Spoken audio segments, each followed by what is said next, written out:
When I was a little boy, my mom wanted me to be a doctor and my dad wanted me to be a lawyer. As a kid, I wanted to be many things, like an astronaut, an NBA player, a dinosaur, or a pilot. But as I got older, my dreams didn't matter as much, and what mattered more was earning enough to afford housing and a stable life for my future family.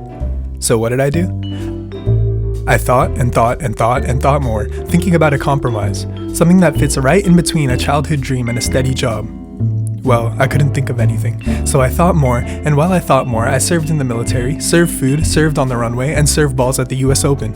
But no amount of serving made me feel complete, and all these odd jobs and side hobbies didn't seem like the thing I'd been wanting to do all along. So I went to the library to search for a self-help book that could help me find my path. But is it even self-help if you need a book to do the helping for you? I spent all these years thinking and thinking, but what if I tried a new approach instead?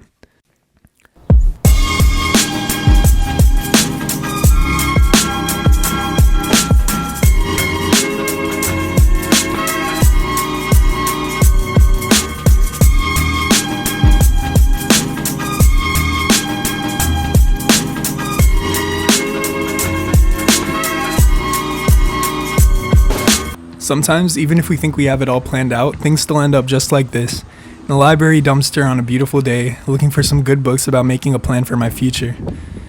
But maybe making the concrete plan in the first place is what made me even sadder when things didn't go the way I wanted them to. Well, I'm at the park right now, and I was supposed to meet a friend for some tennis, but he bailed on me, and now I'm just here strolling around, unemployed with nothing to do and what feels like no purpose or direction. When I was a kid, everything felt like it had a certain direction. Like, wake up, go to school, come back from school, do homework, eat dinner, sleep and repeat. It felt like a military camp with a strict schedule that you had to follow. But as much as I hated it, it taught me discipline, and I'm pretty grateful for that. When I think about it, I'm kind of glad my friend stood me up, because maybe I wouldn't be here pointing a camera at myself and talking to you guys.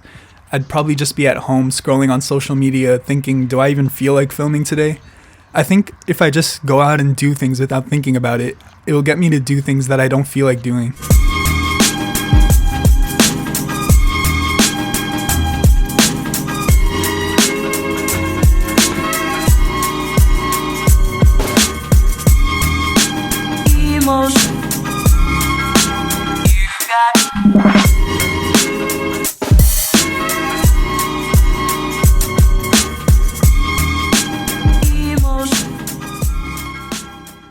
I think the brain has a tendency to overthink itself, and the more it thinks, the more it tires itself out, and that's probably why we get laziness. So I made a promise to myself to upload just one video per week or more, no matter how I feel. Oh, and by the way, speaking of not thinking too much, I found out that there's going to be a 5K run in my area tomorrow. Well, I'm a bit nervous to sign up, but maybe if I just sign up without thinking, it would be a good decision. Woof.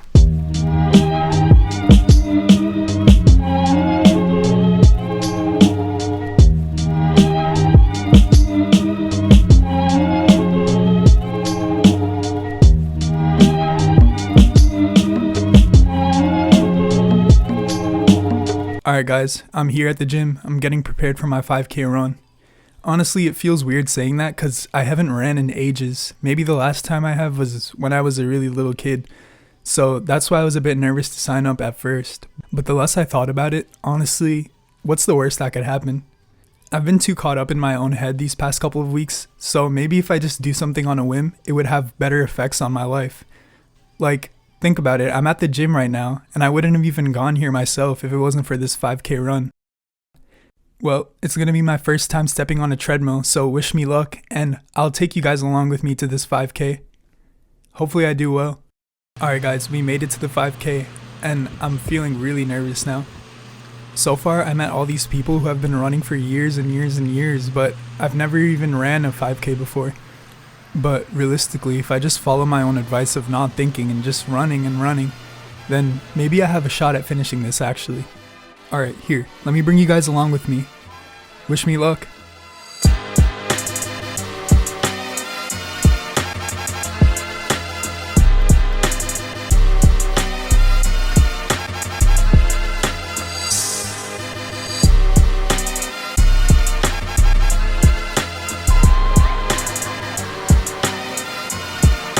I got second place. We're back from the 5K now, I was a bit disappointed at first that I got second place, but the more I thought about it, second place after a day of training is literally amazing. So, to pat myself on the back, I decided I'd go to the city with a few of my friends just to celebrate. And why not take you guys along with me?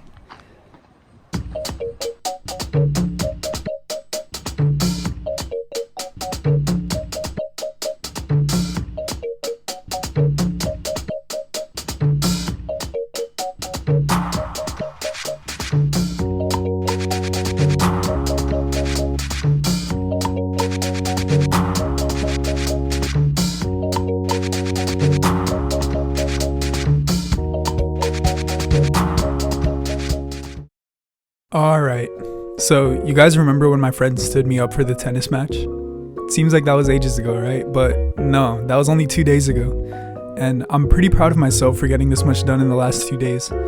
Like, I took a stroll in the park, I got connected with nature, joined a 5K run on a whim, and I went to the gym. And somehow I got second place even with the day of training. And on top of all that, I brought you guys along with me.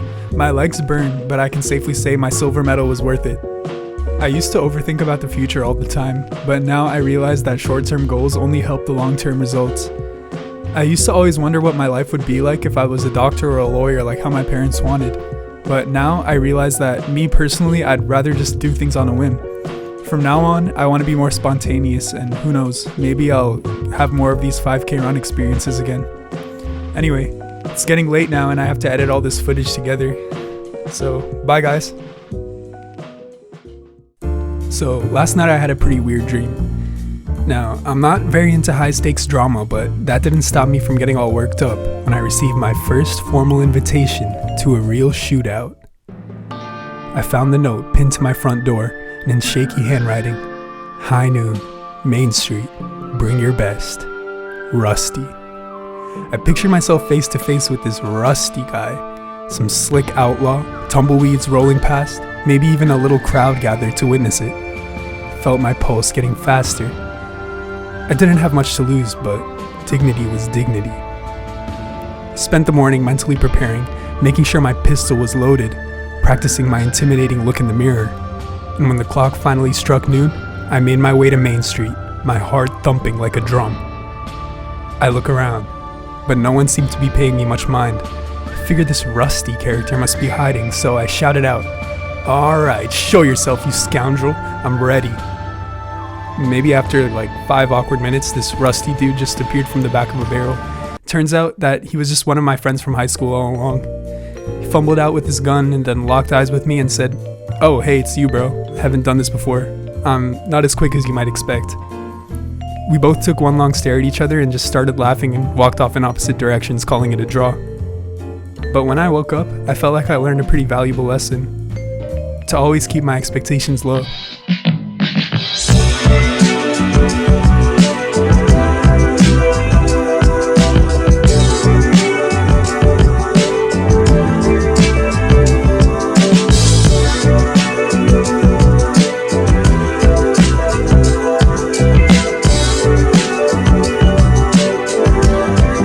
So today I have my first job interview in a long time, and I'm pretty nervous because I kind of forgot what you have to do at these kind of things.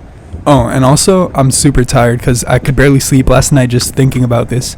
I mean, this is my one shot to land a position at a real company. So I was tossing and turning all night just imagining this like scary boss dude just sitting there across from me and just judging every single thing I say. But anyway, I made myself look presentable, and I think if I just trust myself, then maybe I have a shot at this.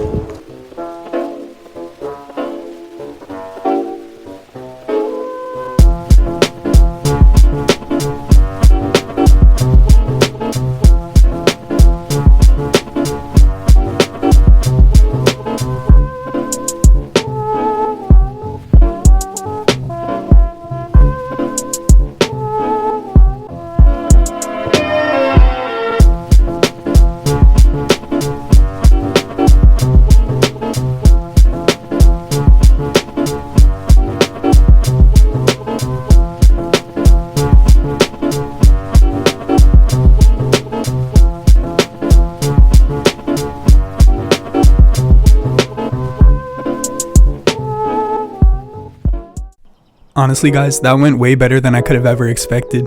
And now I just really regret staying up all night and missing all those precious hours of sleep, worrying that some Kevin O'Leary would be sitting across from me giving me dirty looks and judging every single word I say. When I arrived, the hiring manager was actually really sweet and she guided me through every single thing I had to do. And I just trusted my personality and I didn't think and followed my own advice. And all these things just helped me. So I realized that whenever something's coming up that we dread, it always just seems 10 times worse in our heads. Like, I remember when I was in college and the professor would announce a midterm or final, I would always stress myself out. Actually, I'd spend so much time stressing myself out that I didn't even give myself time to study, which was the real important thing. But if you think about it, it makes sense. The only thing that we have an answer to is the past and the present. We know what's happening right now, and we know what's already happened. The future is abstract. We have no idea what's gonna happen. So our minds just have the freedom to create anything they want. And if you're not an optimistic person, you might just see all the bad scenarios and ignore all the good ones. Just the same way I had a chance to fail my interview, I had an equal chance to pass my interview, but for some reason I just never thought about it that way until now. Now that I have a chance to look back on it, if I just kept thinking to myself that I would pass the interview, maybe I would actually have time to prepare myself. Anyway, it's gonna take a few weeks for this company to get back to me, so I'll keep you guys updated. Really hope I got the job. I'm broke as fuck. Not gonna lie guys, I've been getting way too nervous thinking about the company's decision letter, and since I didn't want to think about it any longer, I just decided I'd hit the gym to relieve some of my stress. I've been starting to go again after a while, and it's been a few days now. I thought I'd honestly see myself getting more ripped, but I'm just still my scrawny old little self. I guess that's another example of me setting my expectations a little bit too high. At the end of the day, it's just on me to keep coming back here and putting in the work myself. Offering a program of dance music.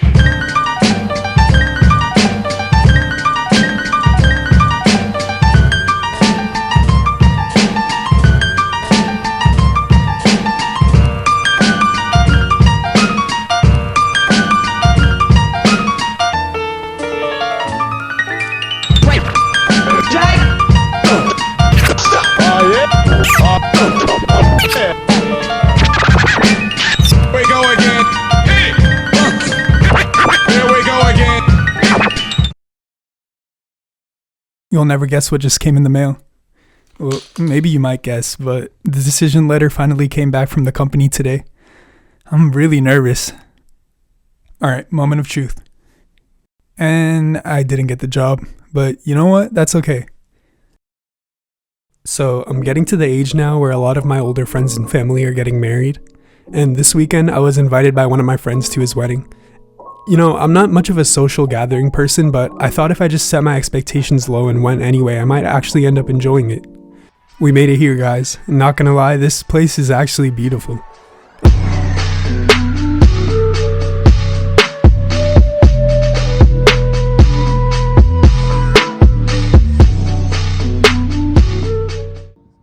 Oh yeah, and on the topic of expectations, I met a lot of my old friends here who keep asking me when it's my turn to meet a woman and settle down. It's funny because everyone all around you has these expectations for you that you should be doing something at a certain age. I think it's just all about the individual. Maybe if you just ask yourself if you want to do something and if you're ready to do something, and if the answer is no, then just don't do it. Alright, the wedding's over now and it's time for me to go home. Honestly, I'm really happy for my friend, and I enjoyed this way more than I thought I would. Social situations just seem way worse in my head than they actually end up being. I guess I learned a lot more from my failed job interview than I thought. From now on, I'm just gonna stop setting my expectations so high and just go out there and do it. Maybe in the end it won't be so bad. This was quite the week. My legs are tired from all that walking and I have a lot of footage to edit together for you guys. But maybe if I just don't expect editing to be such a gruesome task, it might give me a shot of actually finishing it. And maybe if I didn't expect Rusty to be as macho as I did, or if I didn't expect to get the job, or if I didn't expect to get jacked on my first day at the gym, or if I didn't expect the wedding to be so boring, then I would have ended up feeling way more satisfied with the way things ended up. When I think about it, it makes sense why we set such high expectations for everything. Things get planned, things come up, and a lot of these things feel really heavy to us. Our mind wants to imagine every possible scenario, whether it's the best case scenario or the worst case scenario. It's on us to stay neutral and take things as they come. Well, either way, I remain unemployed for now. But just going out there and doing this interview taught me that maybe the next one won't be as bad at all. By the way, thanks a lot for the support on my first video, guys. Hopefully you didn't set your expectations too high for this one. And as Zendaya said in that one Spider-Man movie, expect disappointment and you will be disappointed. Alright, bye guys.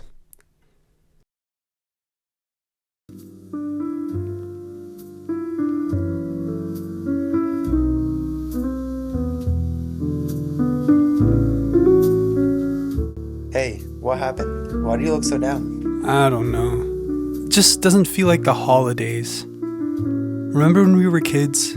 Everything felt so magical. Now, we have things to do. I don't even know if I can afford Christmas gifts for my friends. And I think I have work tomorrow. Oh, don't be silly. There's plenty of things that can make you feel magical again. Like what? I don't think there's anything that could fix this holiday season. Remember when we were in elementary school and our teachers would bring in cookies and milk for us? I miss that. Yeah, me too. But follow me.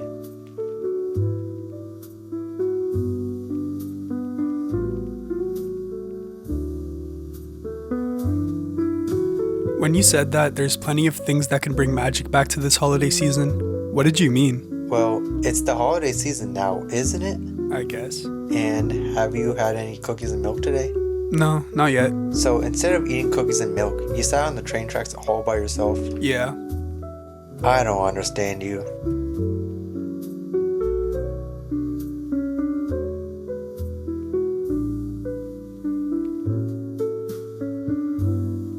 You know, Thanksgiving isn't about stuffing ourselves with turkey and pie. It's about taking a moment to think of others. When we're generous, whether it's sharing food, time, or even just kindness, we're showing gratitude for what we have. What we have? That's way better than worrying about what we don't have. I guess so. True happiness, I think, comes from giving, not keeping. And that's what Thanksgiving is really all about. I never thought about it like that. It's really gloomy out lately. When I was little, it used to snow around this time. Now, nothing. What kind of holiday season is it without snow? I'm dreaming of a gray Christmas. It just doesn't hit the same. Maybe Rusty was right. I've been sitting here looking out the window all day. Maybe it's time I do something.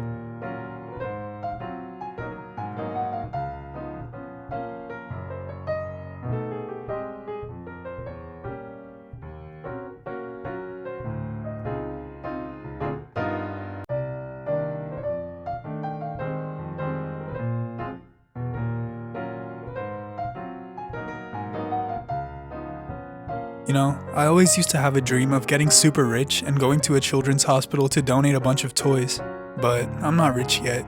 What's the use of me waiting to become rich to start being generous to people? Maybe if I just do the same thing on a smaller scale, I can make a lot of my friends and family happy this holiday season. When I think about it more, I think I understand why things don't feel as magical anymore. When I look back on how it used to be as a kid, I'm looking back at a romanticized idea of how things used to be. Things seem more colorful and more vibrant. Maybe that's just because I was figuring stuff out about the world. But now, after all the years of growing up, nothing really feels that new anymore. Well, no better time to start being generous than now. I think I'm gonna go to the store and get some gifts for my friends.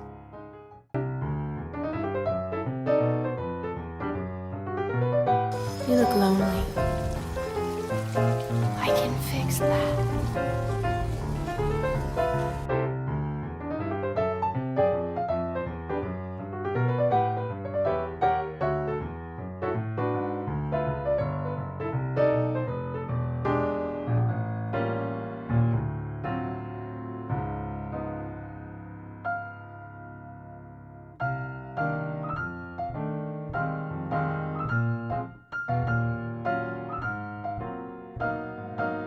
Guys, I think I just found the perfect gift for Rusty. He's gonna love this one. Maybe I'm already starting to feel a bit more magical. Who knew this is all it would take? See you guys outside. You know what? All this being generous makes me want to treat myself to something of my own. Maybe it's good to strike a balance no matter what you do. I heard Best Buy has a good sale on cameras around this time. Maybe I should go check it out. Hopefully you guys think of it as a gift to you too. I'd like to think investing in myself is pretty healthy. See you guys when I'm there. Let's see if shopping for myself brings at least a bit of magic back to the holidays. Now getting new stuff doesn't even excite me anymore. Wow, this place is so empty. I had no idea it was the zombie apocalypse. Do people still go out anymore?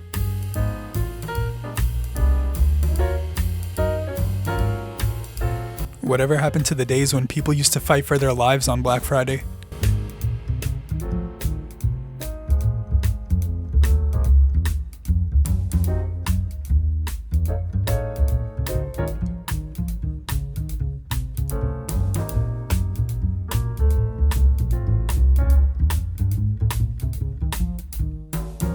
No way, check this out. I've always wanted one of these. Well, no money.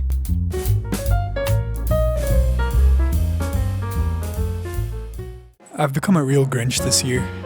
Maybe it's about time I stop putting off Christmas decorations and actually get them set up.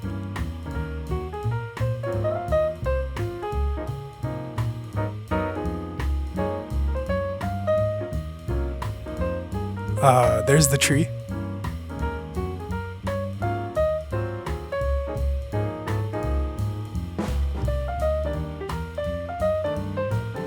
A little bit more magical, don't you think? Remember earlier when I was lying on the train tracks and you gave me some really good advice? Yeah? I decided to listen to you, so I went to the store and got gifts for you and a bunch of my other friends and family. I got you something you're really gonna like though. You've never seen anything like it. Here. I wonder what this could possibly be.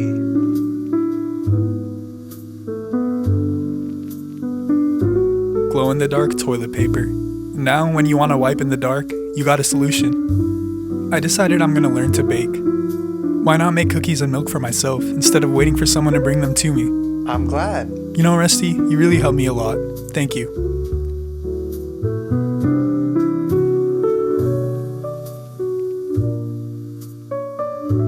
Seeing you open your gift made me feel a lot better. Maybe things still don't feel as magical as when we were kids, but they do feel a lot more magical than I did when I was laying on the train tracks. The same way I look back on a romanticized version of my childhood, maybe in a couple years I'll look back at this moment and smile, and wish it felt as magical as today. Wait, look, a ball. I'll bet you $100 that I'll win. I'll bet you $1 million I'll win.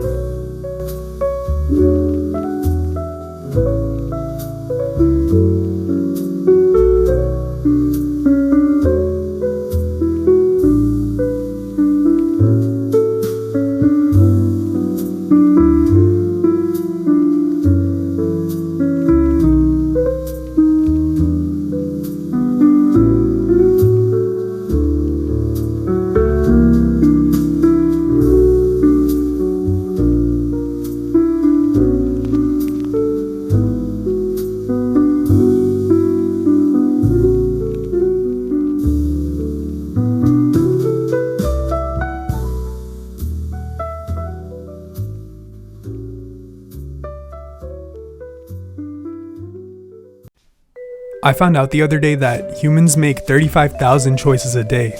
Some are conscious, some are subconscious. And a lot of choices are about what we want, like watching that next episode of our favorite show or grabbing a coffee on the way to work. Other choices are about what we need, like skipping our favorite show to finish homework or making coffee at home to save some extra money. I don't know about you guys, but wants and needs pull me in different directions every day. Wants give me excitement, comfort, or joy for a really short moment, while needs promise my well-being and set me up for long-term success. The tricky part? Balancing the two without letting one overshadow the other. We all do things for different reasons. Well, there's so many different types of doing. There's doing for fun, doing for necessity, doing for generosity, doing without even wanting to do. But in the end, it all boils down to two simple choices.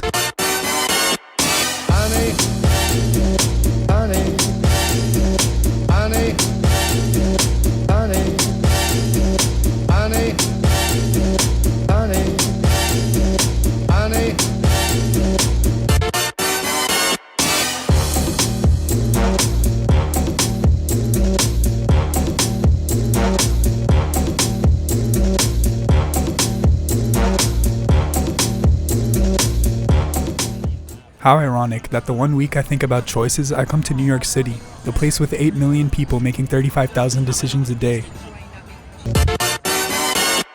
Honey,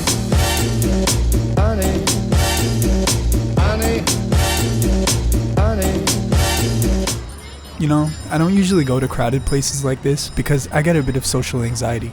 I mean, this many people in one place at once is just insane. So I thought I'd treat myself to a bit of exposure therapy. It is do or don't anyway, and these Christmas decorations are lovely. I decided to stop and check out the Microsoft Experience Center. This kind of stuff is something I would never see in my hometown, so I'm really glad I stepped out and got a chance to see this myself. 12-year-old me is really happy right now. I never thought I'd see a creeper in real life. If I stop uploading from now on, just remember that I probably got blown up. This was super cool. I'm also glad it wasn't as crowded as I thought. Maybe I'll get one of these mugs. Nah, they're a bit too expensive. Check out this tree. It's really beautiful. I want to go see it up close, but there's a lot of people. I mean, look at everyone here, and look how many choices they're making per second. Some are walking towards the tree, some are walking away from the tree. The city has 280 billion choices every day. This is not as close as I hoped I would get, but it's pretty cool to see it from here anyway.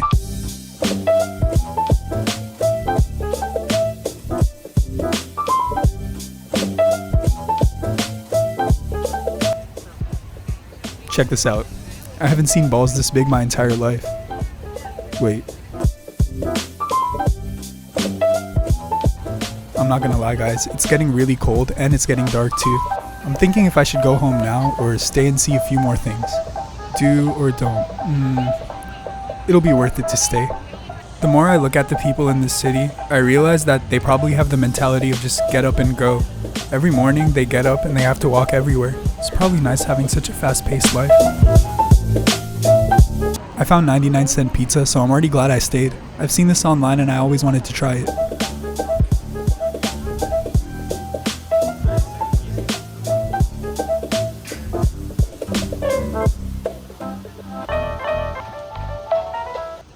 It was really good. I hope eating it didn't give me the Black Plague though. I never imagined myself being much of a city person, but now that I think about it, it's probably just because I haven't even stepped out and gone to the city much. It's probably a bad habit to rule things out without even trying them first. Like 99-cent pizza. 99 cents for a pizza, there must be a catch somewhere, but it turned out to be really good. This is one of the fanciest Starbucks I've ever seen. Starbucks where I'm from really do not care at all. I'm pretty sure I've seen someone drop a croissant on the floor and give it to me anyway. And I ate it too. Seeing all these things make me wonder if I really am a city person. It's growing on me a bit, and maybe I'll come here more often.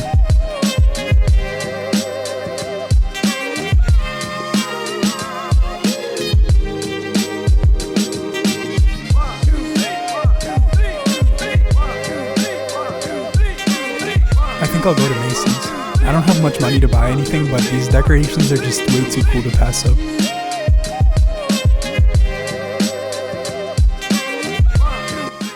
Look how many people are here making choices. I'm sure a few of them are making the choice to buy some absurdly expensive perfume today.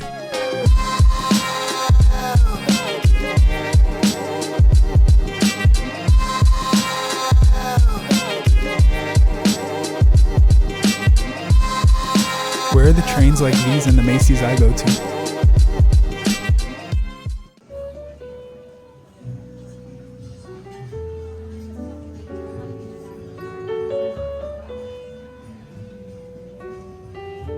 Check out this truck. It reminds me of a story my mom used to tell me as a kid. It's about Red, the delivery truck. He was a delivery truck for a farmer, and one day the farmer said, "I need your help to deliver some apples before noon. Can you do it?" He was a bit hesitant, but he finally said yes, and when he started on his way, he finally got a bit of determination. He kept driving and driving, with the apples in the back of his truck, but eventually he got to a fork in the road, and he remembered something the farmer said. Either do or don't, but don't get stuck all day deciding. Reminds me a bit of my day today. I wonder how long it took them to put all these decorations up, but more importantly, I wonder who has to take all of them down.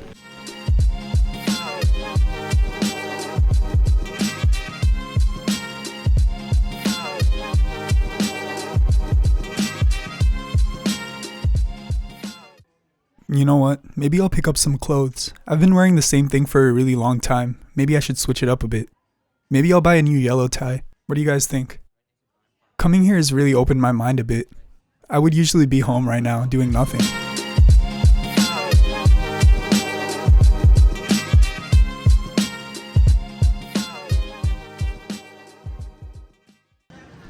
Got some hot cocoa to warm myself up. It's getting colder and colder.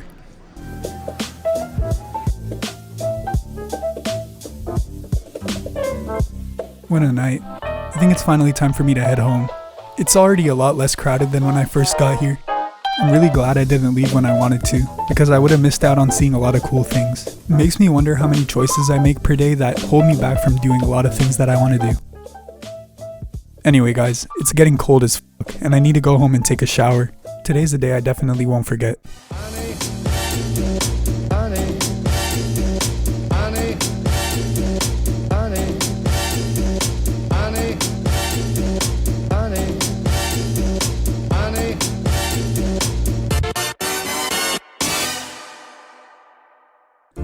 Is it just me, or do I look older?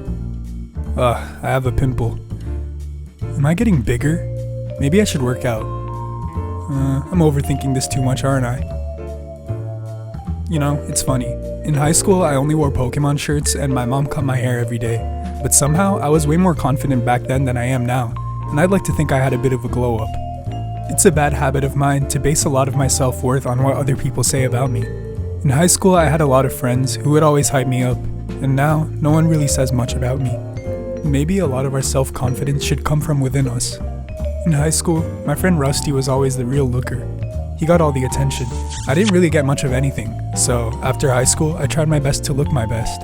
And I heard when you look your best, you feel your best. You know what I think it is? I think social media has rotted me away. After all, people only post their best side on social media. No one posts their hours spent at the gym. No one posts their hours at work to finally be able to afford good clothes. All we see are the good things. Maybe comparison really is the thief of joy. This week, instead of moping around, I think I have something important to build. My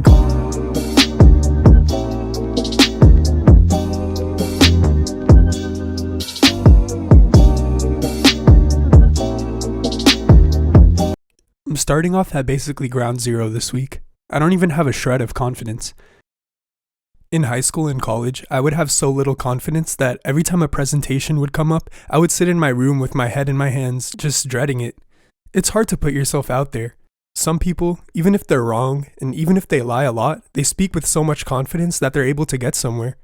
I mean, I remember liking this one girl in high school, and I finally mustered enough confidence to go and talk to her. I said, "Hey, Sarah, do you want to meet after school today?" And she said, "My name's Samantha."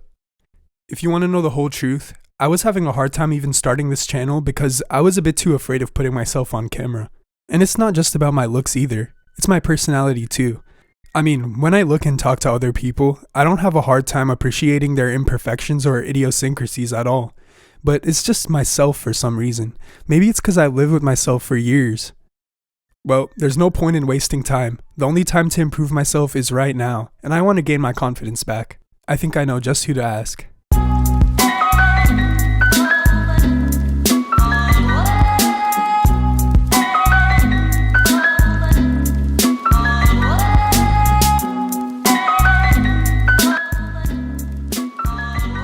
Lord Rusty, I've come so far to find you. Everyone says you're the all-knowing being who understands confidence better than anyone else. I've tried everything. I've read books, practiced affirmations. I've even stood in front of the mirror shouting that I'm enough. But nothing sticks. I feel like an imposter. Every success feels like luck, and every failure is just proof that I'm not good enough. How do I trust myself? How do I stop doubting every decision and every step forward? Please, Lord Rusty, I've climbed this mountain for your wisdom. Tell me, how can I build my confidence? Ever heard of looks maxing? I don't know what I expected, but it was not this. I finally made it home, and now my mission to gain self-confidence is officially starting. The only problem is, I have no idea what Rusty was talking about. What did he say again? Looks maxing? I'm gonna search that up.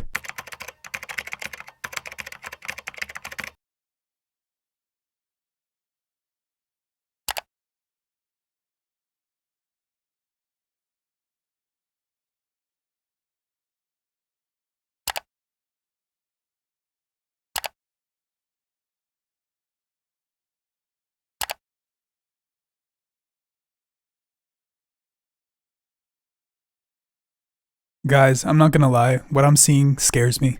I always knew there were things you could do to fix your physicality, but none of them claim to work this fast. Like, just recently I started going to the gym, but I don't expect myself to become a bodybuilder in like a week or something. The more I think about all this, the more I realize that Rusty might just be a fraud. I mean, sure, there's a lot of things you could do to improve your physical appearance, but everyone's born with something, aren't they? I remember learning in history class once that unibrows were once considered the most beautiful feature. And now, if you had one, you would get chased down the street and taunted. Maybe I'm unlucky, because the way I was born and the time that I was born into don't correlate at all. But either way, the clock's ticking, and I'm getting desperate to gain my confidence back. Maybe I'll just try this out. What's the worst that could happen?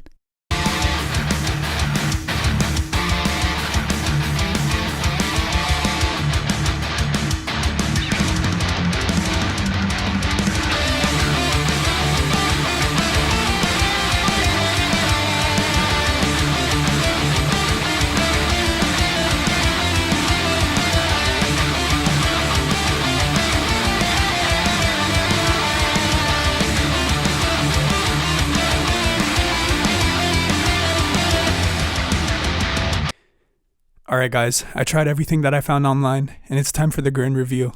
If it all went according to plan, I'll finally have the most chiseled jawline, and I'll be able to look in the mirror and feel confident again. And 3, 2, 1, and I look the same. It makes me a little sad knowing that impressionable people are falling for this type of pseudoscience. I mean, I've been rubbing my face with a rock for this past week and literally nothing happened. But I do understand. I mean, I was the one who was feeling unconfident after all, and I went to these measures to fix myself. So, if you look at it from that point of view, it makes sense. I mean, all these YouTubers just want to make a profit, including Rusty. None of them really understand us. Everyone's different, everyone's born different, and everyone looks different. I remember when I first went to the gym, a personal trainer said that every single person needs a different diet and every single person needs a different workout plan, so why shouldn't it be the same for something like looks maxing? Honestly, I'm pretty glad that none of this worked out. I think I should find a way to feel more comfortable in my own skin. Alright guys, it's time for plan B. I think I have a bunch of ideas of what I can do to improve my confidence. For one, I want to start drinking water. I don't drink enough water and my skin sucks. And 2, I'm going to start going to the gym more often. I think it's better if I just start with these 2 and start slow. And then over time, I can improve myself more and more. I wonder how much of this is physical and how much of it is mental. I mean, I've seen a lot of good-looking people who are really unconfident in themselves, and I think that just comes from within. I never go out on the street and think to myself, wow, that person's really ugly, or wow, that person's really beautiful. And I'm sure no one thinks the same about me either. At least not often. But something in my mind keeps telling me that people keep judging me.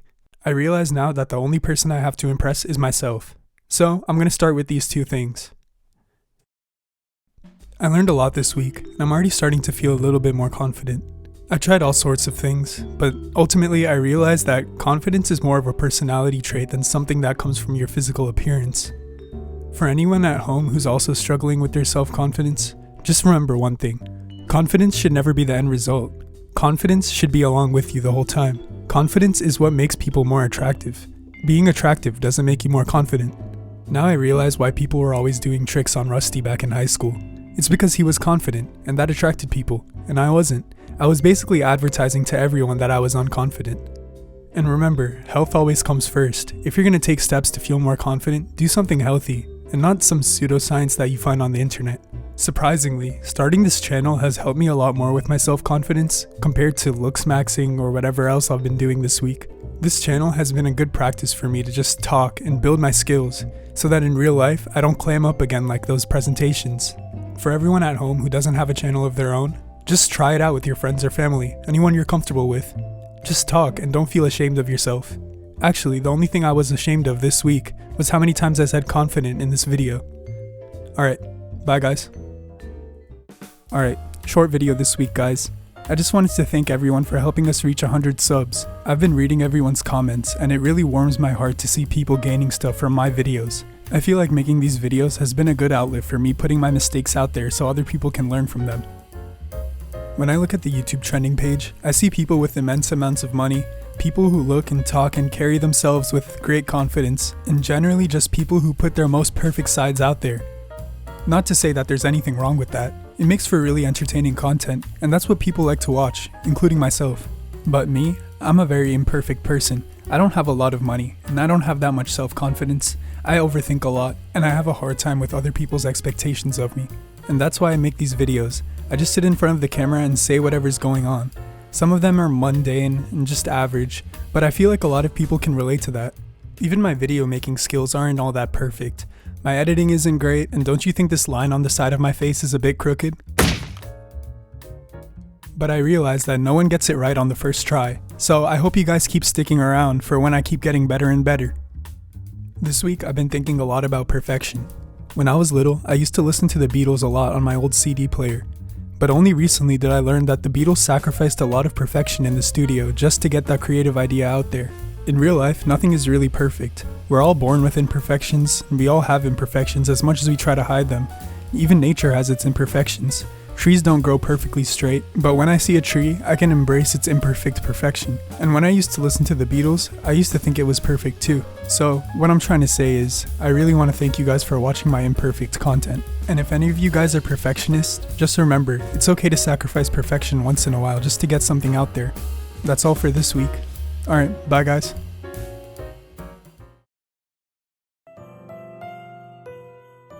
When I was a little kid, I believed in Santa Claus.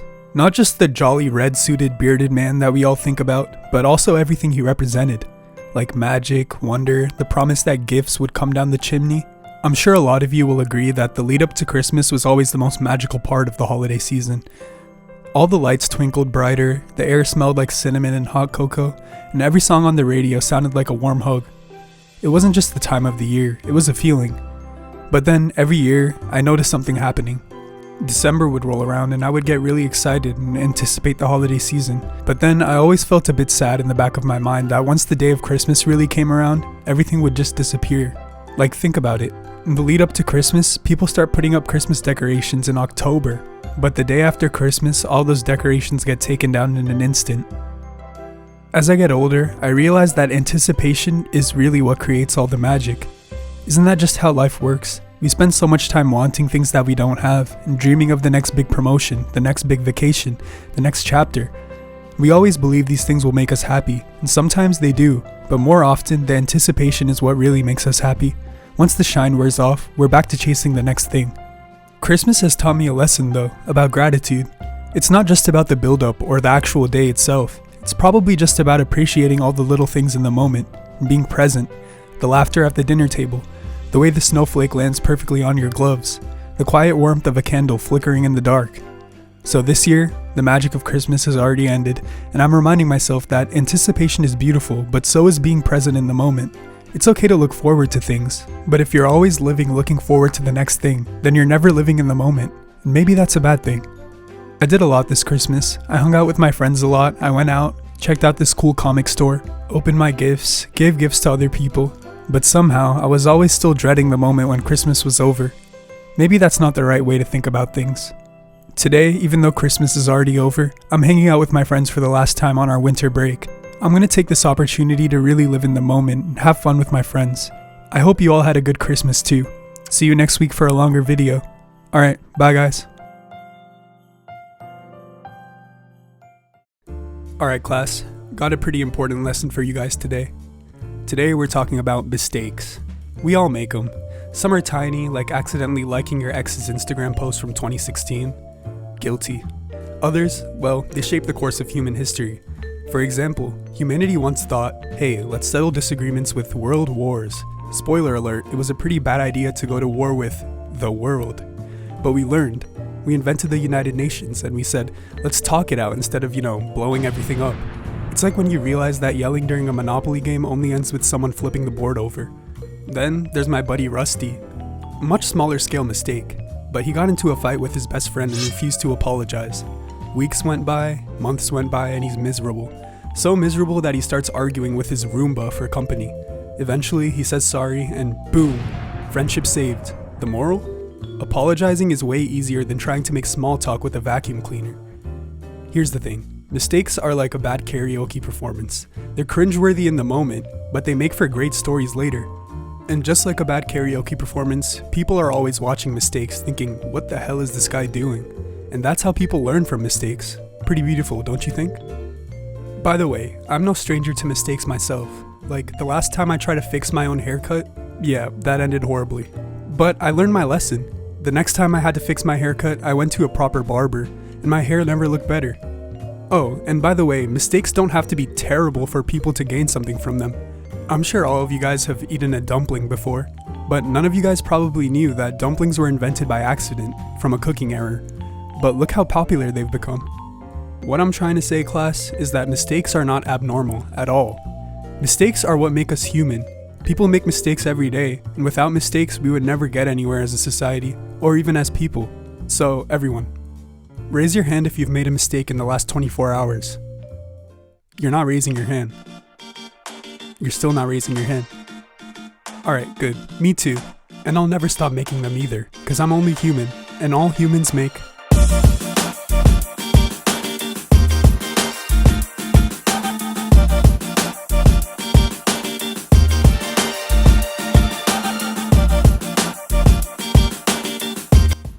So, my YouTube analytics says that 1% of all my viewers are Mesocrycetus hamsters, but as long as that Mesocrycetus hamster isn't watching this particular video, I'm sure that we're all just people here. And since we're all people, I want to share with you guys the 3 types of mistakes that I've observed in my life. The first kind I'll just call cognitive mistakes, errors that occur due to just bad reasoning, bad judgment, or incorrect assumptions. Like the time I went to Spain. I promised myself I would never urinate in my pants in my adulthood, but due to my own bad judgment, I decided not to use the bathroom before I went on a long hike, and well, you guys can do the math on that one. But even now when I look back on those mistakes, I don't blame myself because it was my first time traveling abroad. I think these cognitive mistakes happen due to our own limited knowledge or mental shortcuts. Our mind is always making shortcuts because we always want the easy way out or we want to avoid thinking too much. Pissing myself wasn't the only mistake I made in Spain. I made a lot of them because of my own limited knowledge about the country. But now, looking back on it, it taught me a lot about thinking first before I do anything.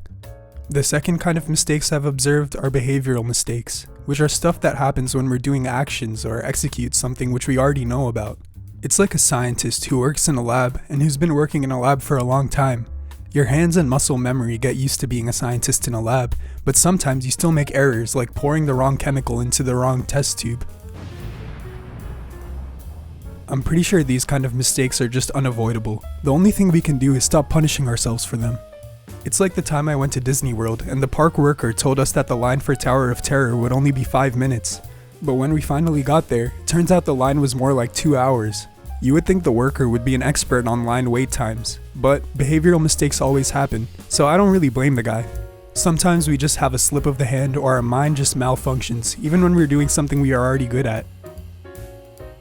And the last kind of mistake I'd like to call a group mistake. It's when a bunch of people make a shared mistake together. It reminds me of the time I went to Hawaii and I heard a lot about Pearl Harbor. On December 7th, 1941, I heard the US military was just collectively doing their things. Everyone got their assigned job, and sure, there were some radar blips earlier that morning, but they thought, hey, it's probably just planes doing their thing, right? Well, a bunch of small assumptions snowballed, and the radar operators thought someone higher up would check it out, but the higher ups thought it was a drill. And before you knew it, surprise, the Japanese fleet has RSVP'd without warning. Just like with all mistakes, we can all learn something from stories like these. It applies to everything, like work, friend groups, and school. I think the answer to these kind of mistakes is just to communicate properly. It's like doing a school project when no one really knows each other that well and no one communicates anything with each other. Eventually, no one has any idea what anyone's in charge of, and it starts snowballing until the entire project ends up going bad. All 3 kinds of mistakes are extremely avoidable, but I think if we pour so much energy into avoiding mistakes all the time and being perfectionist, it's just going to be a huge waste of energy. We're all going to make mistakes anyway, as much as we try to avoid them, so maybe we should all just try to embrace them. But on a serious note, I understand that embracing mistakes isn't always a good idea. Some mistakes can be life-altering, or even life-threatening. On these rare occasions, I would probably advise you guys not to embrace them, but try avoiding them in the first place. If there's something that could really alter the course of your life, and you know it for sure, then think a lot beforehand. There's a good balance between being impulsive and being a thoughtful person. But inevitably, if something bad happens even when you take all the measures to stop it, then don't blame yourself. It's beyond your control. Alright, class. So, I hope we've all learned a lot about mistakes this week. We've all made them. Big ones, small ones, the kinds that keep you awake at night wondering why liking your ex's Instagram post from 2016 was ever a good idea. But here's the deal. Mistakes aren't just embarrassing. They're like free lessons. Okay, maybe sometimes they're expensive lessons, but lessons nonetheless. I hope after watching this, you guys are not afraid anymore to make mistakes. I mean, mistakes are just proof that you're out there doing stuff, trying new things, and occasionally falling flat on your face in front of everyone. But that's just life. If you're not making mistakes, you're not learning, growing, or living. Learn to embrace your mistakes, laugh at them, learn from them, and maybe even share them at parties for some good stories. Because the only people who don't make any mistakes are the ones who never try anything new. And honestly, where's the fun in that? Ironically, I've probably made a lot of mistakes in this video. I might not be the perfect narrator to teach everyone about mistakes, but I know a thing or two about them, cause I made a lot of them in the past. Just remember one thing. Desperately trying to live avoiding mistakes will be your worst mistake yet. Alright guys and Mesocricetus hamsters, that's all. See ya.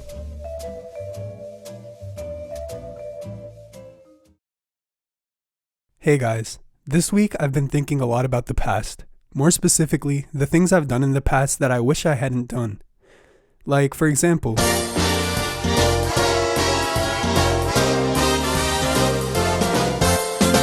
it's like the time when I ripped my pants, and that was at my high school dance. And I never felt the same, cause Samantha was looking my way. I always thought that I'd have no regrets, and now I'm always trying my best to not rip my pants. Oh yeah. Come here and listen, my friend. It's just true, regrets never end. And tomorrow you might regret something new. So Rusty, Yes? do you have any regrets? No. Some people never regret, but that's okay, they're just holding their bets. Unlike me, when I put 200 on Mike Tyson, until he got knocked down by Paul. And oh man, that was a nasty fall. And my 200 wasn't with me at all. And I'm broke, and the drink's rich, but maybe it's a natural switch. Like the time I was only 15, and I forgot to clear my search history, and my mom saw it all. I'm embarrassed, but I'm not gonna regret anything. I'm a free man. But maybe it's all just part of the plan to regret it all.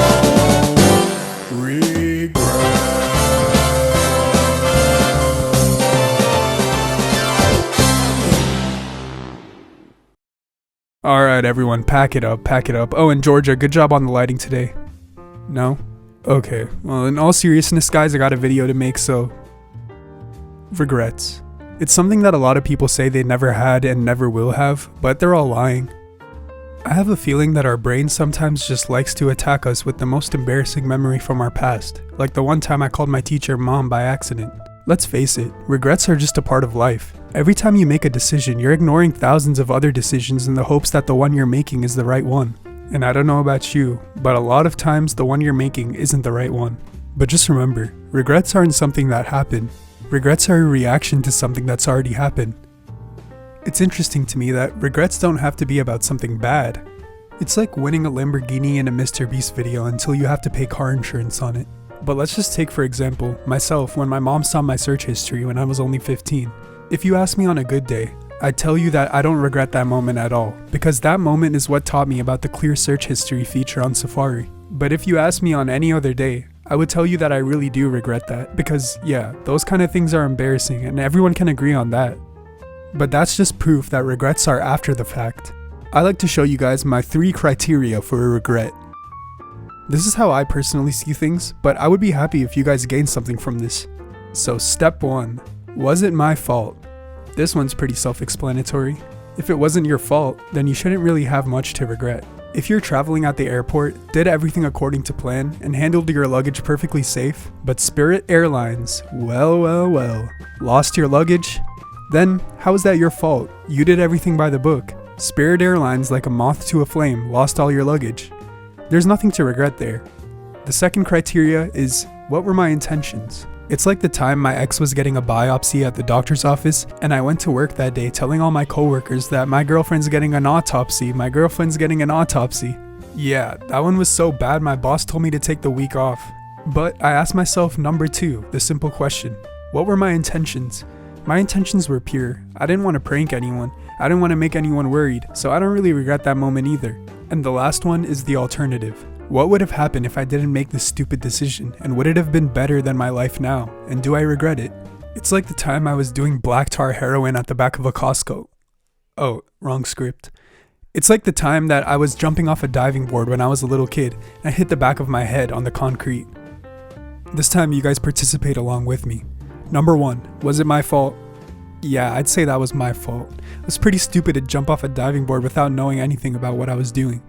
Number 2, what were my intentions? My intentions were pure. I just wanted to have fun, so that's already reason to not blame myself or regret anything about this. Number 3, the alternative. The alternative in this case would be that I wouldn't have to go to the hospital with a concussion and get stitches on the back of my head. But now let's compare the alternative to the way my life ended up.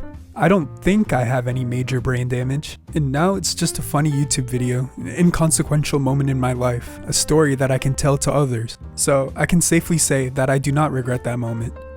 To any of you guys who are living tethered down by their regrets, just remember that there are 2 sides to every coin. Anything good can be regretted, anything bad can be regretted. Anything good can be not regretted, anything bad can also be not regretted. Even getting into your dream college has 2 sides to the same coin. Harvard is not cheap, guys.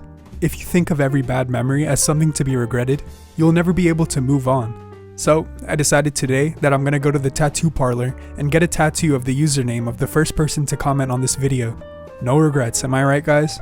I'm kidding, I'll probably regret that one. That's all for this week. Alright, bye guys.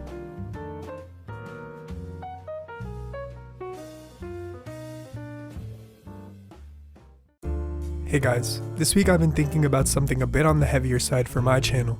It's the one thing we all have in common. Rich people, poor people, tall people, short people.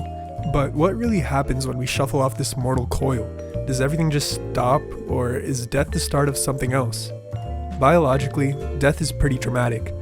Our heart stops beating and our brain activity flatlines, but our bodies? Muscles can twitch or even make you blink after death because electrical signals take a little while to fully shut down. It's like your body's last attempt at saying surprise.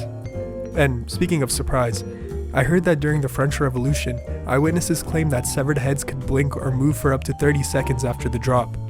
Does that mean that they were aware? I'm not sure. Science chalks it up to nerve reflexes, but still, imagine being the executioner and having a severed head wink at you. But biology's only a part of the story, and not the part that I'm concerned about. Humans have spent millennia crafting all kinds of theories about what comes next. Religions like Christianity, Islam, and Hinduism talk about the soul moving on, either to eternal paradise or, for the unlucky ones, eternal not paradise. But even all those theories mean nothing when you ask the individual. If you ask one Christian and another Christian, they might have conflicting ideas in their mind about what happens after death. The fact of the matter is that we have no idea as long as we're here. As long as we're living to even contemplate these things, we know implicitly that we'll never be able to answer what happens after we die.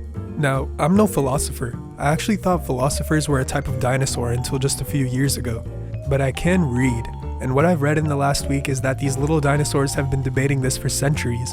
Materialists argue that when your brain shuts down, so does everything else. Your consciousness, your memories, all the embarrassing things you did in the past. Idealists, though, think that the mind could transcend the body. It's like the difference between life and life pro. Existentialists, they're just out there saying, we're all gonna die, so make the most of it. Surprisingly, a motivational message. So what really happens after we die? Biologically, we decompose. Philosophically, the possibilities are endless. But one thing's clear, I don't care about either of those. I just wonder if everything I'm doing right now has a purpose, because eventually I'll be gone, and everyone who reaped the benefits of everything I did will be gone too. Anyone who I've hurt will be gone. Anyone who I've helped will be gone. So if everybody's gonna be gone at some point, then what's the point of doing anything?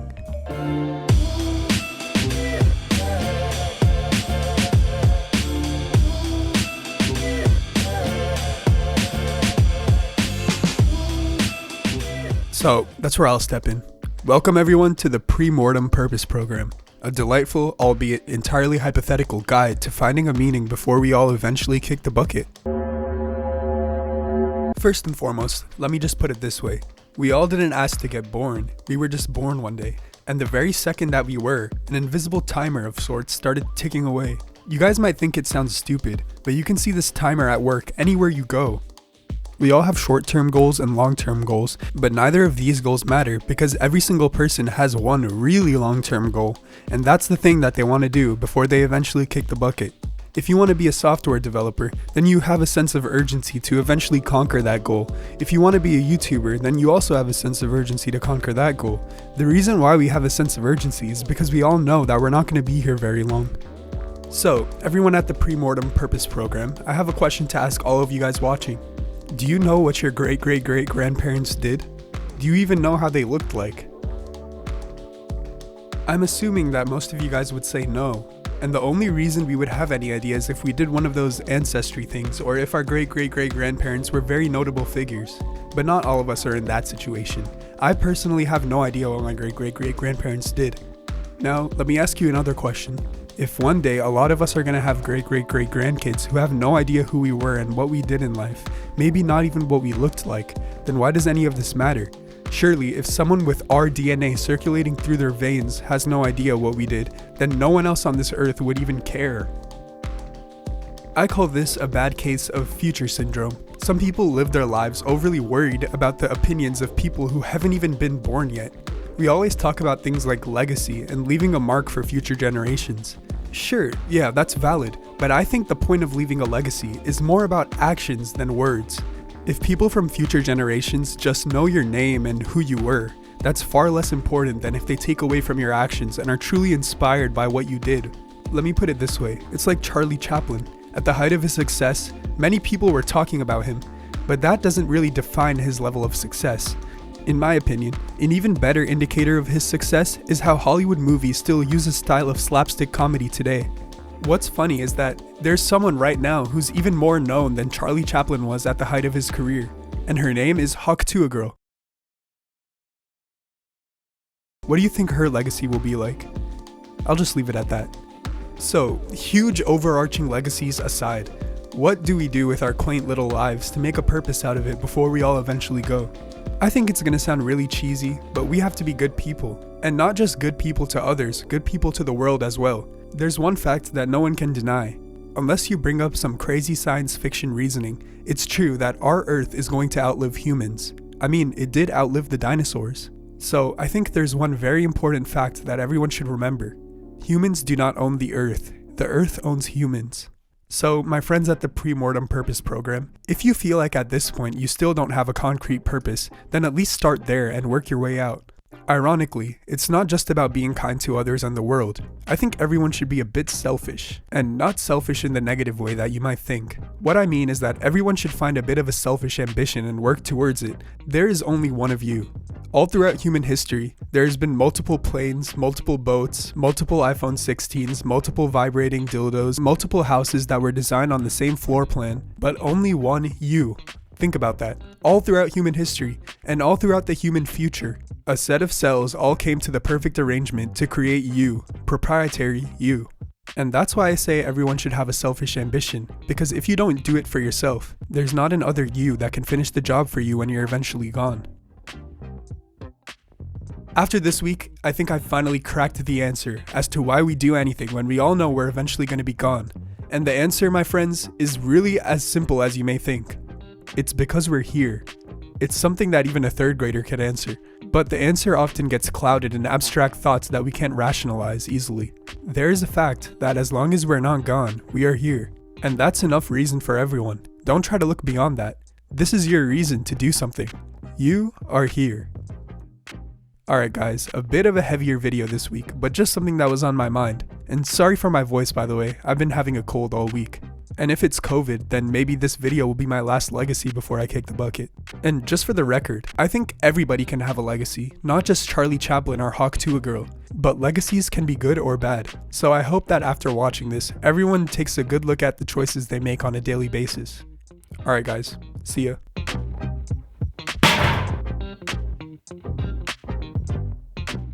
Hey guys, welcome back to Watch Mojo, but a lot less well produced. This week I have a bit of a curveball for you guys. I'm sure everyone in the comments section has had a medical procedure done at some point in their lives. If you think about it, you were all born through a medical procedure. You guys just got lucky that you were born after the invention of modern medicine. My 6th grade writing teacher even told us that her grandma was born at the back of a barn. I don't know about you guys, but that makes me feel a bit lucky. You know, that the first sound I heard in life wasn't a pig. Anyway, let me stop my yapping. Everyone grab your popcorn and take a seat. The smoke enema, used in 18th century Europe and North America where the humble enema met its smoky counterpart. Yeah, you heard that right. Doctors really believed that blowing tobacco smoke into a patient's rectum could cure ailments like drowning, colds, and even cholera. I'm pretty sure I've seen a video of this one on LiveLeak before. But if you think about it, it makes sense why our brain-dead ancestors thought that this would work. For one, tobacco was seen as medicinal back then, and putting things in people's bazunga hongis was just another way to administer drugs. Now, a rectal suppository, that's okay, but a doctor physically blowing smoke in my bum diddly bum bum? I'm not sure about that. What I do know is that I would much rather get a smoke enema than sit through 20 minutes of a phase rug video. But back then, phase rug was far from being born and people didn't have the worst thing on this planet to compare smoke enema to. So, just like me, everyone was a bit unsure about that one, so it faded out by the early 19th century. Scientists discovered that tobacco was more harmful than helpful, and the rise of more effective treatments sealed the fate of the smoke enema forever. I'm a bit sad to see the smoke enema go. I mean, it's a bit strange, but it had a charm to it. And so, I proposed to Big Pharma, the vape enema. And trust me, Big Pharma, this one's not gonna be too complicated. I've seen frat kids do it at my college. I was gonna give the smoke enema a 2.5 out of 5, but I think I'll give it a 5 out of 5. Not half, but whole. Next, we journey into the Renaissance in early modern Europe where a macabre medical ingredient was all the rage: mummy powder. Physicians of the time believed that grinding up the remains of ancient mummies could cure a range of ailments from headaches to internal bleeding. The logic behind this? Well, our brain-dead ancestors thought that mummies were infused with mystical life-preserving properties that could be transferred to the living. At some point, this treatment got so popular that even Shakespeare referenced it in a few of his works. Now, I've heard of Rosanna Pansino smoking her dead dad, but going up to your son and saying, "Hey Timmy, the only cure for your headache is inhaling the mummified remains of your great-great-grandma," feels a bit psychopathic. But anyway, when the mummy supply ran low, they just started using literal dead people instead. So eventually the practice fell out of favor in the 18th century as medical knowledge advanced. I'm not really sure how to feel about mummy powder. On one hand, I'm really glad that humans stopped being as brain dead as they used to be. But on the other hand, my friend Rusty has had much worse powders up his nose. And if you didn't know, even those powders were used as medicine once upon a time. And if any of you guys have gotten surgery, you may have used fentanyl before. So it's up to you guys to decide what's worse, a fent tweaker or a grandma's mummified ashes tweaker. I will give this one a 2 out of 5. And finally, everyone, we arrive at one of the most infamous procedures in modern medical history: the lobotomy. Popularized in the 1930s and 40s, this procedure involves severing connections to the brain's prefrontal cortex to treat mental illnesses like schizophrenia, depression, and anxiety. This really cool Portuguese neurologist named Antonia Egas Moniz introduced the procedure and earned a Nobel Peace Prize in 1949. However, it was some brain-dead American psychiatrist named Walter Freeman who brought lobotomies into the mainstream. This guy literally used something like an ice pick to perform transorbital lobotomies, sometimes in under 10 minutes. After this dude finished beating the record for lobotomy speedruns, some patients did report improvement, but most people just straight up died. The practice fell out of favor in the 1950s with the advent of antipsychotic drugs, but its legacy remains a chilling reminder of how little we once understood the human brain. If I had to rate this medical procedure on the French tier list scale, I would put it at lobotomy E for sure. This one just sucks. Oh, modern medicine, how I love you. That's all for this week, guys. See ya.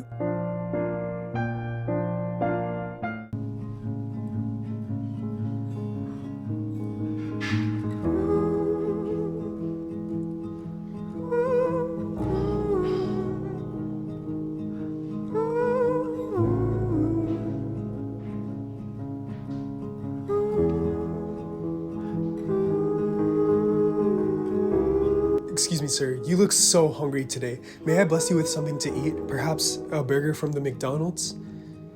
Will you please take this $1? It's for your meal today. Bro, can you look into the camera? You're ruining my shot. Can you take the $1?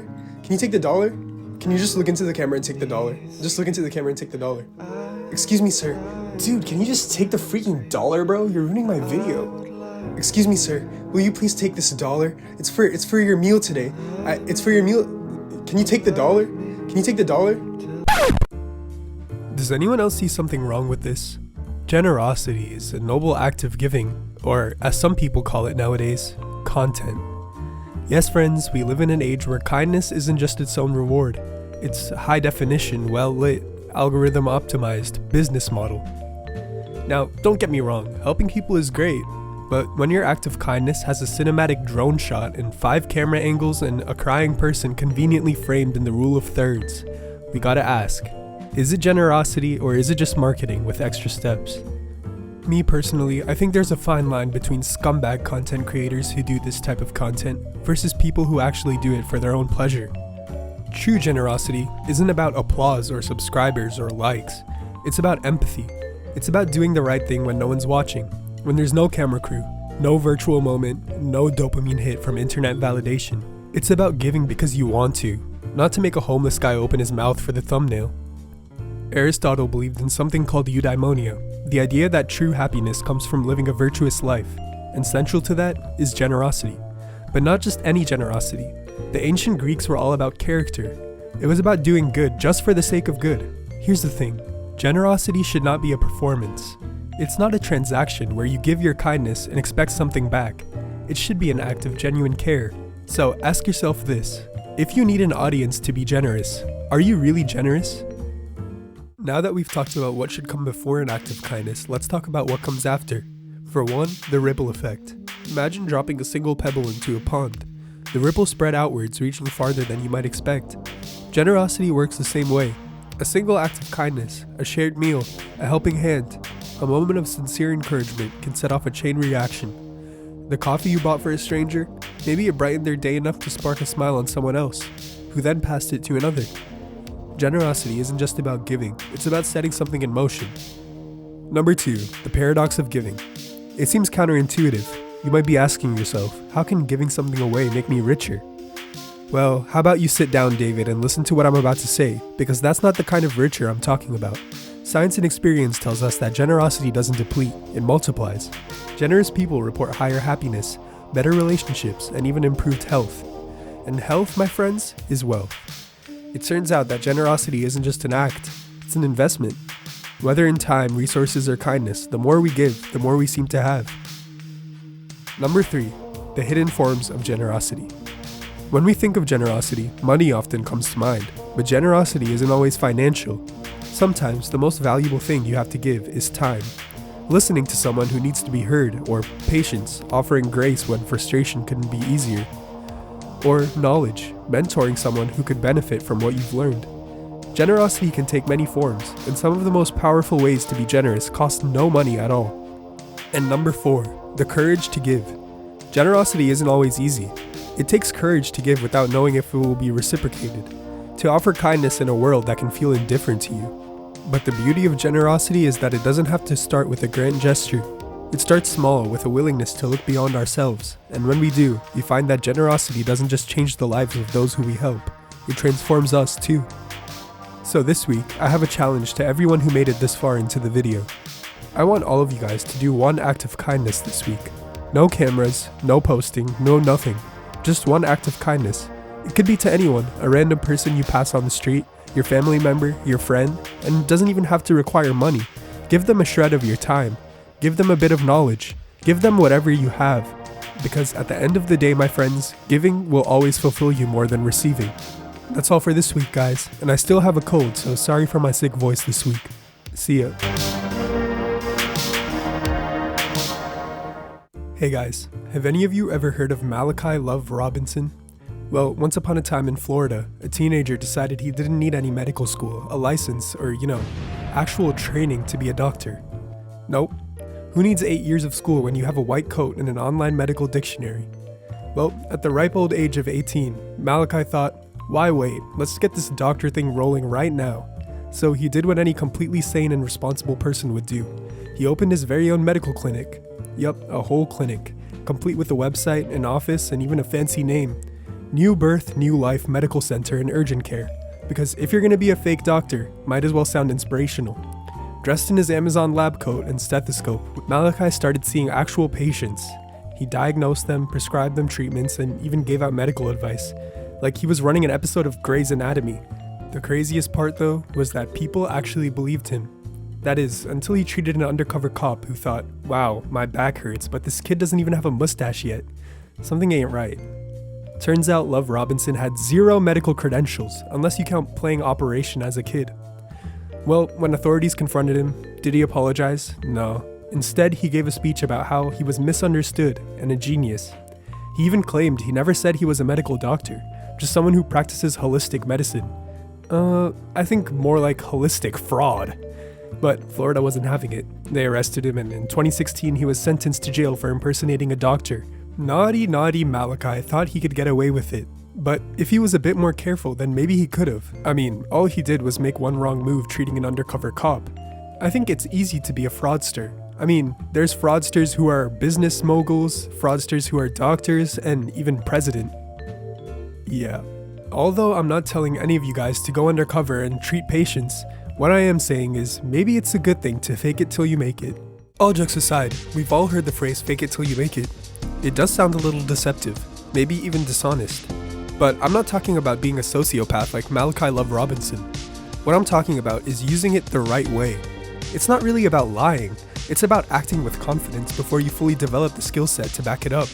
And if history tells us anything, it's that some of the most successful and brilliant people in the world have done exactly that.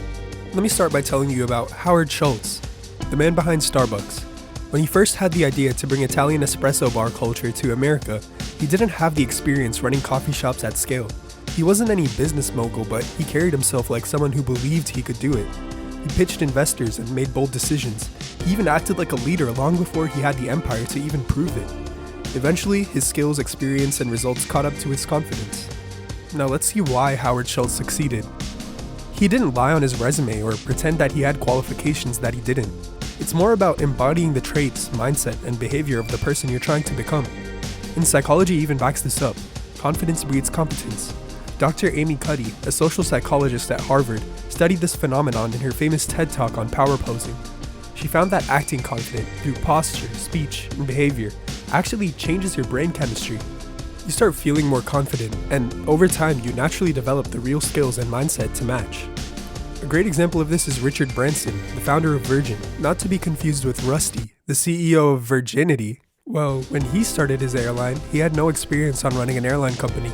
In fact, when a journalist once asked him how he felt about competing with massive, established airlines, he said, "Oh, I'm sure we'll figure it out." That wasn't false confidence. It was belief that his team would adapt, learn, and grow to the role. And guess what? They did. So my friends, I think it's time for me to give you the 3 ways to fake it the right way.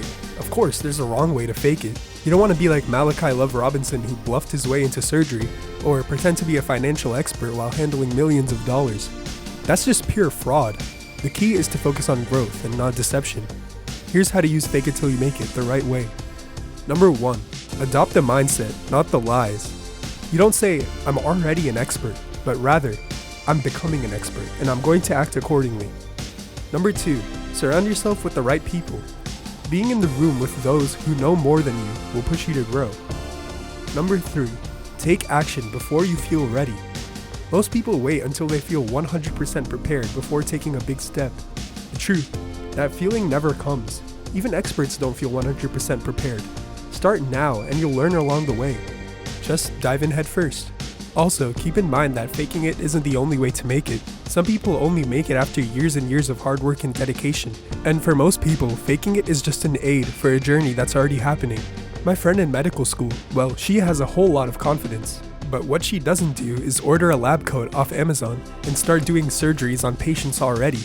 She just has the confidence to know that eventually she's gonna be really good at it. And everyone else can see that too. What I'm trying to say, guys, is if you want to be a famous YouTuber, act with the confidence of a famous YouTuber. Just don't act like FaZe Rug.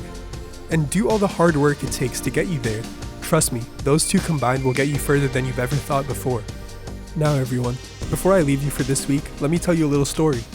I'll tell you the story of this guy. This guy had very little formal education, only about 1 year's worth. He wasn't wealthy, he wasn't a well-connected man, and he taught himself law by reading borrowed books. But one thing set him apart from the others.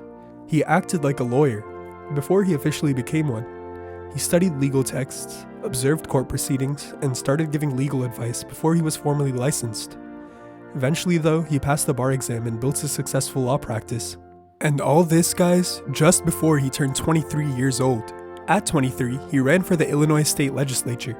And at the time, he had no real political experience at all, no powerful backers, and very little formal education. What he did have was an ability to speak confidently and inspire others.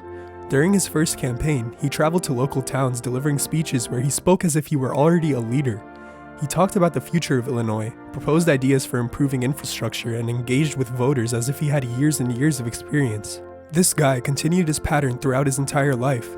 He started out as a farm boy, and then a self-taught lawyer, a state legislator, a congressman, and ultimately the 16th president of the United States. This guy was Abraham Lincoln. So, if any of you ever doubt yourself, remember Lincoln.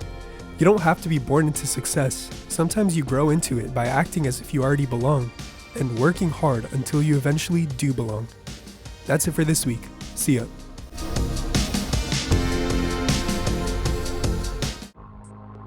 Hey everyone, I'm about to flip this coin, and I want you guys to predict what it's gonna be, a heads or a tails. Before I even flipped it, did you have a gut feeling about what it would be, and if you got it right, was that luck or was it something else entirely? Well, the truth of the matter is that the definition of luck is subjective. It depends on who you ask. Luck is one of those things that everyone believes in, but no one can really explain. Some people just seem to have it all the time, like Hawk Tuah Girl, who made millions doing a rug pull after saying 2 words into a camera, while others claim that they were born unlucky. Okay, so what if I told you guys that luck might not even be real? Well, at least not in the way that you think. Let's talk numbers. Imagine you roll a 6-sided die and it lands on a 6. Lucky, right? But the probability of that happening is always 1 in 6. The dice didn't know you wanted a 6, it just followed the laws of physics and probability. This is where things get weird. Our brains hate randomness. We love to see patterns even when they don't exist. This is called the gambler's fallacy, the idea that past events affect future probabilities. It's like believing that a slot machine is due for a jackpot because it hasn't hit in a while. But no, the machine does not care. It's just math.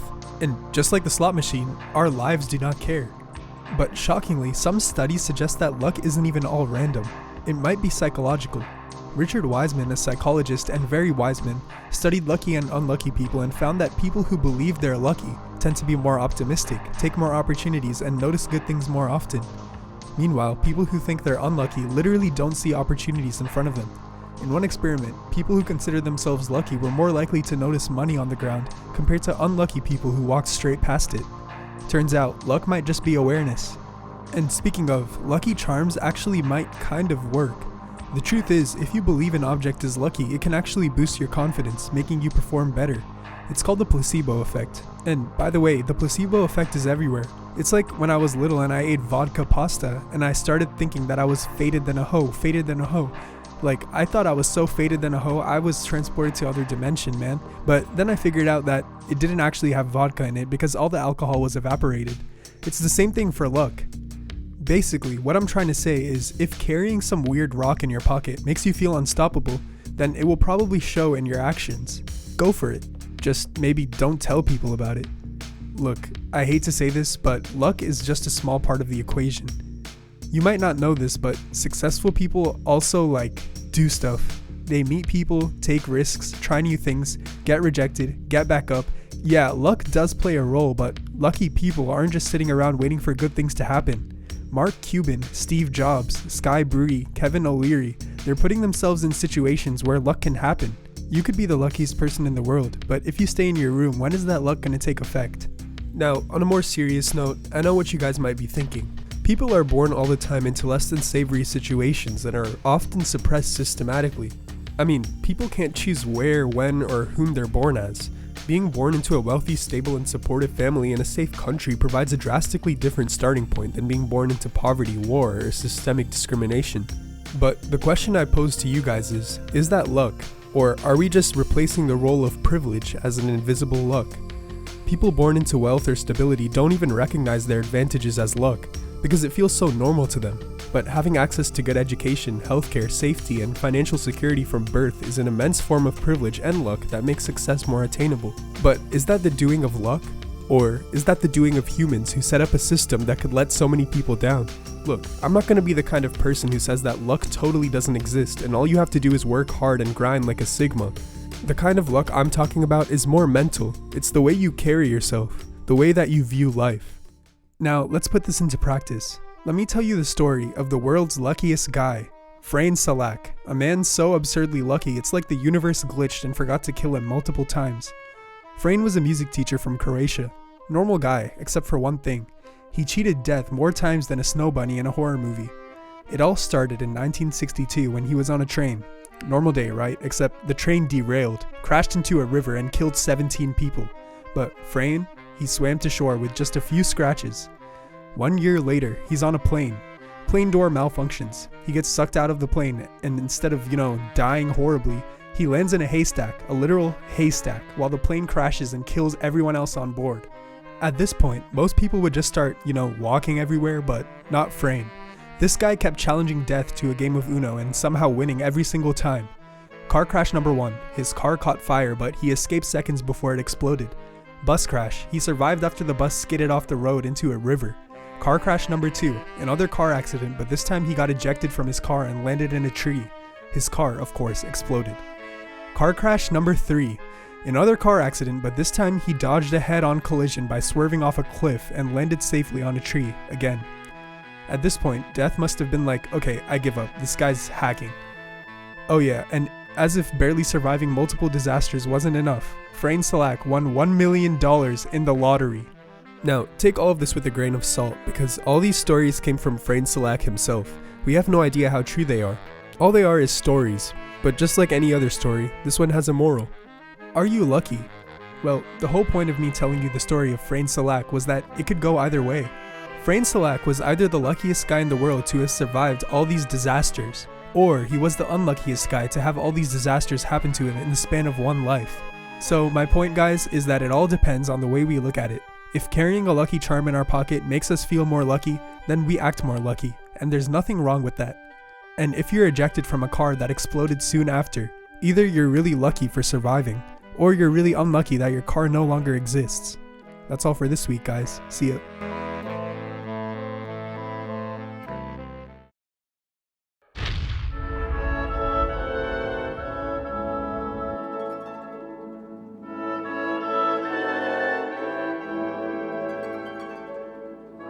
Rusty? Yeah, I'm approaching the satellite. Visual confirmed. Stabilizing thrusters now. Over.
Time.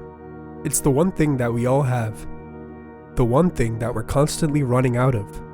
But what if I told you that time isn't as simple as the clock ticking and ticking? That depending on where you are and how fast you're moving, time itself can stretch, slow down, or even, under the right conditions, come to a halt. This isn't just science fiction, guys. It's the mind-bending reality of our universe. Time dilation, a consequence of Einstein's theory of relativity, tells us that time moves differently for different observers. If you were near a black hole, time for you would slow to a crawl compared to someone far, far away. In a sense, stepping too close to one of these cosmic giants is like hitting the ultimate pause button on your life. Except, there's no coming back. But here on Earth, we don't get that luxury. Our time only moves forward at a relentless pace, and every second that passes is a second that we can never ever get back. So if time is both relative and passing by, how should we use it? Let's explore. So, do you guys ever feel like time is just slipping away? Like you blink and suddenly it's just tomorrow? I do. And what if I told you that time isn't as constant as you think? In fact, you might already be experiencing time differently than someone else, right now. Literally. Welcome to time dilation. Alright, let's start simple. Time dilation is the idea that time moves at different speeds for different people, depending on two things. One is speed. The faster you go, the slower time moves for you. Pretty simple, right? And two is gravity. The stronger the gravity around you, the slower time moves. That's right, time is not universal. It stretches and compresses like a rubber band. So, let me put this into perspective. Imagine you and me both have clocks, identical, perfectly synced. But while you sit on your couch watching this video, I'm up in a spaceship, and I'm zooming through space at nearly the speed of light. From your perspective, my clock is ticking slower than yours, meaning that when I come back, I'll have aged less than you. This isn't just some sci-fi idea, by the way. This is real physics. We've tested this using ultra-precise atomic clocks on airplanes. The ones flying at higher speeds literally tick slower compared to those on the ground. And the other factor is gravity. If you're close to a strong gravitational field like a black hole, time moves slower.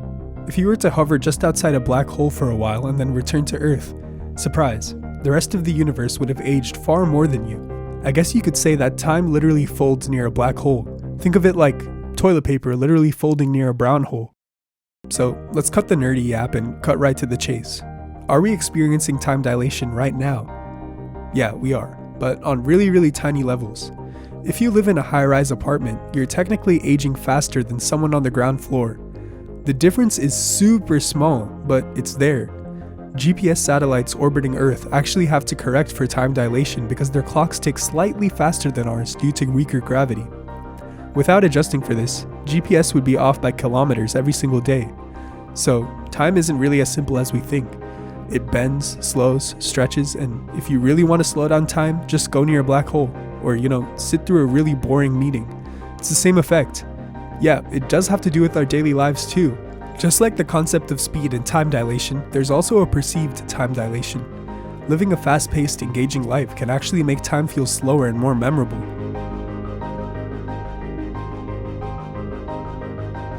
Let's do a quick thought experiment. Think back to your last vacation, specifically the first day. It probably felt really long, right? Like you did a ton of things and the day stretched forever and ever. But by the end of the trip, the days started blurring together. That's because our brains measure time not in hours or minutes, but in experiences. The more new experiences you have, the more bookmarks your brain creates, and the more bookmarks, the longer it feels in retrospect. Now compare that to a week where you just did the same routine every day. Woke up, went to work, scrolled your phone, repeat, and the week probably flew by in hindsight. So paradoxically, if you want to slow down time, you have to live fast. And it makes sense. Sometimes you do more in one day than you've done in the past month. Now, enough about time dilation. Let's talk about something else.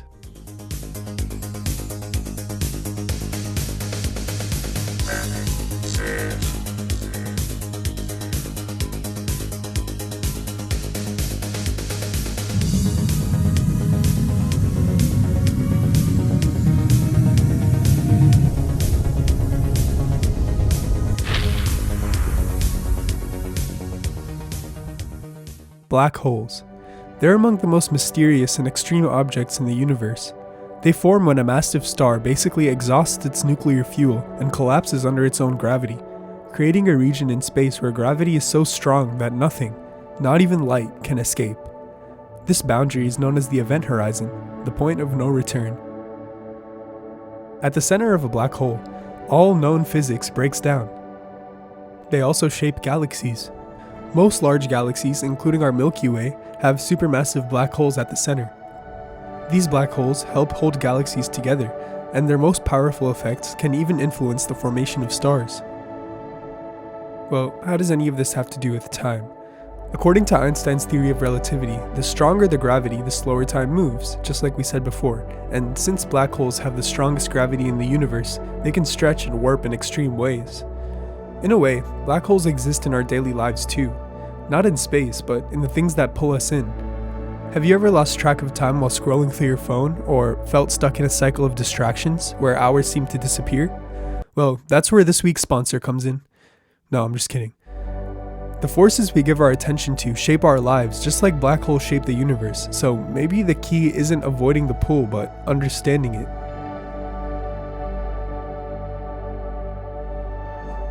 The same way that scientists understand the concept of time dilation in black holes, we should all seek to get a grasp on the way time works in our own lives, because it's different for everyone.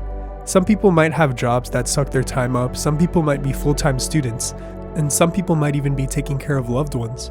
These are all really time-sucking activities, and sometimes there's nothing we can do about them. We just gotta do them. But dividing up your time, rationalizing it, making sense of it, and putting together a plan of what you're gonna do with it is one of the most important things that anyone can do. But before you guys do all that, just remember to thank the universe. Thanks for the galaxy, thanks for the galaxy. Ice cream's so good. That's all for this week, guys. See ya.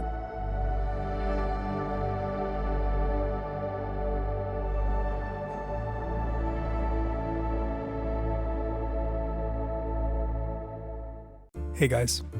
Hesitation. It's the tiny pause, that flicker of doubt that changes everything, and sometimes it's the difference between winning and losing. Let me tell you a story. It's a basketball story, but it's not about my glorious King LeBron James. It's about Chris Webber. Picture this, Chris Webber at 20 years old playing the biggest game of his life. Literally millions are watching. His team, Michigan, is down by 2 with only 2 seconds left. Chris Webber, one of the best college players in the country, grabs a rebound. He dribbles up the court, heart pounding. This is it, the moment to make history. But then, hesitation. He picks up a dribble, stuck. His eyes dart to the bench, looking for guidance. Should he pass? Should he drive? Time is running out. Panic sets in, and in that split second, he calls a timeout. It sounds pretty normal, right? But there was just one problem. Michigan actually had no timeouts left, and that mistake cost them the game. Silly Chris Webber. Just that one moment of second guessing turned a championship dream into a historic blunder. Well, Webber went on to have an amazing NBA career and all that, but that moment followed him around forever. And that's the thing about hesitation. You fumble a baddie once and you can't stop thinking about it every time you take a shower. It's not about making the wrong choice, it's about freezing when the moment demands action. So put yourself in Chris Webber's shoes. When the pressure's on you, will you hesitate or will you trust yourself to take the shot?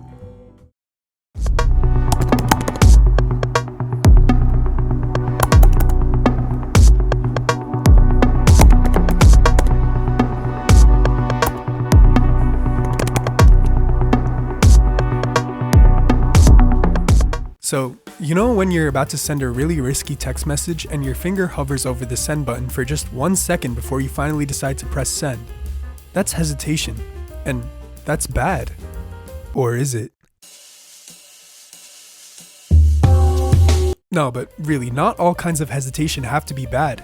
Sometimes it even saves your life, like the split-second pause before stepping into traffic. At its core, hesitation is just a biological survival mechanism.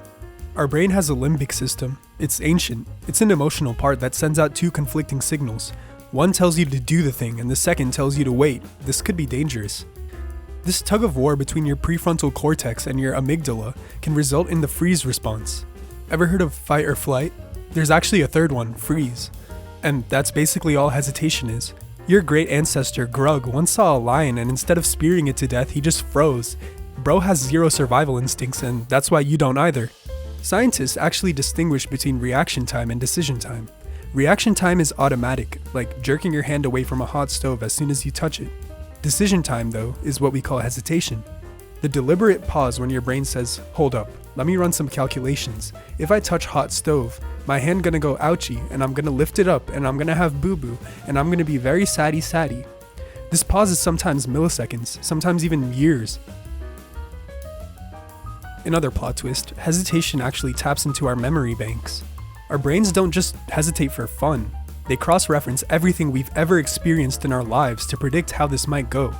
And keep in mind that our brain doesn't only rely on our own personal experience, it also relies on the experiences of others.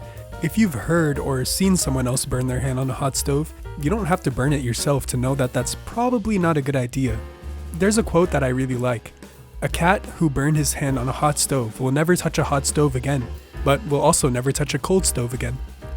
There's also such a thing as analysis paralysis, the moment when hesitation stops being useful and just becomes a mental traffic jam. This is when the brain can't stop calculating, predicting, or imagining disaster. At some point, you're no longer just gathering information, you're just stalling yourself. The trick is knowing when hesitation is your friend and when it's holding you hostage. But let's move past our biology and focus on something else. Self-doubt. Let's face it, none of us are out there hunting lions naked every day, but we do all feel something called self-doubt. What if it's the wrong choice? What if people think I'm stupid? What if I'm dating the wrong girl and really I should try men instead? On everyone's soul but mine, we've all felt that last one. And the reason why is because our brains overload themselves with options, consequences, imaginary judgments, until we just stand there. Society loves decisive people, confident leaders, bold innovators, but hesitation, that's often seen as weakness. Which is weird because some of history's greatest thinkers were professional hesitators. Darwin hesitated to publish his theory of evolution for over 20 years. Hamlet spent an entire play hesitating. But he did also accidentally stab a guy through a curtain, so maybe some hesitation is warranted. Hesitation also has a philosophical side. What if hesitation isn't failure but a hidden superpower? Philosopher Soren Kierkegaard argued that hesitation is the mark of a reflective mind. It's the gap between instinct and intention, the space where you actually decide who you are. Without hesitation, you're just a reflex machine. With it, you're a conscious being who can eat a bean or act a scene or make machines, read magazines or listen to Fiend. None of these things are encoded in our natural biological reflexes. It's our hesitation that pushes and pulls us to want to do these things. So, should we try to get rid of hesitation? Not entirely. Sometimes speed matters. Sending that text to a baddie, seizing that opportunity, jumping into the unknown. But other times, hesitation has your brain whispering, are you sure this is who you want to be? Maybe hesitation isn't weakness. Maybe it's self-respect. Sometimes we don't want to do something just because we don't want to. We don't need to have any sort of special reason, and saying no or declining or hesitating is just normal. And I call that self-respect. Sometimes, if you're in any sort of sketchy situation, your gut instinct just says, no, let's not do this. And that's totally valid. That's another reason why we need hesitation. We just have to learn how to listen to hesitation instead of ignoring it or shaming it. That's a huge part of building better boundaries. Do I actually want to do this? Does this feel right? Am I hesitating because I'm scared or because I'm protecting myself? It's not always self-doubt, sometimes it's self-respect in disguise. So just remember, don't be ashamed about your hesitation. Don't try to ignore it. Sometimes it could be a bad thing, but most of the time it's just a natural human part of you. Learn how to listen to it, learn how to rationalize it, learn how to make sense of it, because it doesn't have to be so bad. That's all for this week, guys. See ya. Or should I end the video yet? I'm not sure. I still remember the first time that we learned about empathy in elementary school. Okay, class, today we're going to be learning about something very important. Empathy. Can anyone tell me what empathy is? I know. It's when you feel bad for someone because they step on a Lego and now their soul left their body. Actually, that's pretty close. Empathy means feeling what someone else feels. If your friend is sad, you feel a little sad too, even if nothing bad happened to you. Oh, it's like when my dog ate my sock and I felt bad for the sock. That's not exactly it, or but it's like when my cousin fell off his bike and I felt it in my butt somehow. That's closer. Your brain kind of borrows other people's feelings so you can understand them better. If borrowing people's feelings helps you understand them better, then Ryan has a real good understanding of my mechanical pencils. Alright, boys, calm down. Dirty Everyone focus. Everyone focus. Ryan, you son of a... Everyone. No. Empathy is good. It helps us care about each other and work together. That's why humans survive better in groups. Okay, I get it now. So if humans had no empathy, then we would go to war with each other, invade each other's land, enslave each other, burn each other's books, ban each other from drinking the same water fountains, throw people into coliseums to fight lions for entertainment, commit literal witch hunts, make kids work in coal mines at Shein.com and at Temu, drop nukes, ignore entire groups of people just because they're different. And Yes, you're right. History is not looking great for us, but that's why empathy is so important. So you're saying humans have empathy and we still did all that? Yes, imagine how bad it would have been without it. Yikes. Big yikes. But wait, if we do have empathy, then why do people still do bad things? Shouldn't our brain just not let us? Now that is where things get interesting.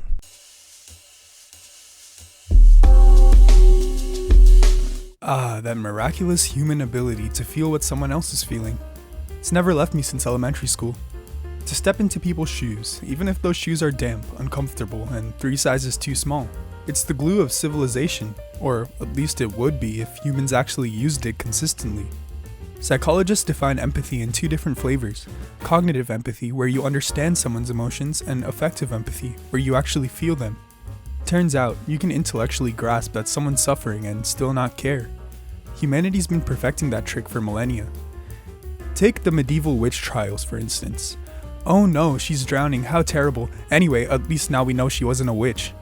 Or colonizers, who must have had a real cognitive disconnect, somehow understanding indigenous people had complex cultures while simultaneously thinking, but what if we just take all their stuff anyways? Also, empathy turns out to be annoyingly selective. Studies show that we feel the strongest amount of empathy for people who look like us, talk like us, live near us, root for the same terrible sports teams as us. And the people on the other side of the stadium, they not like us, and they not like us. It's called the in-group bias, and it's the psychological equivalent of giving all your compassion to people in your tribe while treating everyone else like background NPCs. This bias has powered some of humanity's worst moments. Yeah, colonization, slavery, exploitation, all powered by the same mental loophole. If they're not like us, they don't really feel like us. Empathy off, conquest on. And before we get too smug about how much more enlightened we are today, let's not forget the modern innovations in selective empathy. Now, thanks to the miracle of the internet, you can scroll past footage of natural disasters, war zones, and humanitarian crises with the same detachment you reserve for skipping ads on YouTube.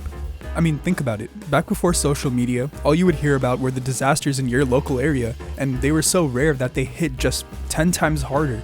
Nowadays, we hear about 30 disasters per day, and all of them just feel like another YouTube short that we can just scroll past. None of them really have any meaning anymore. We don't feel any need to help. This is such a phenomenon that psychologists even have a term for it: empathy fatigue.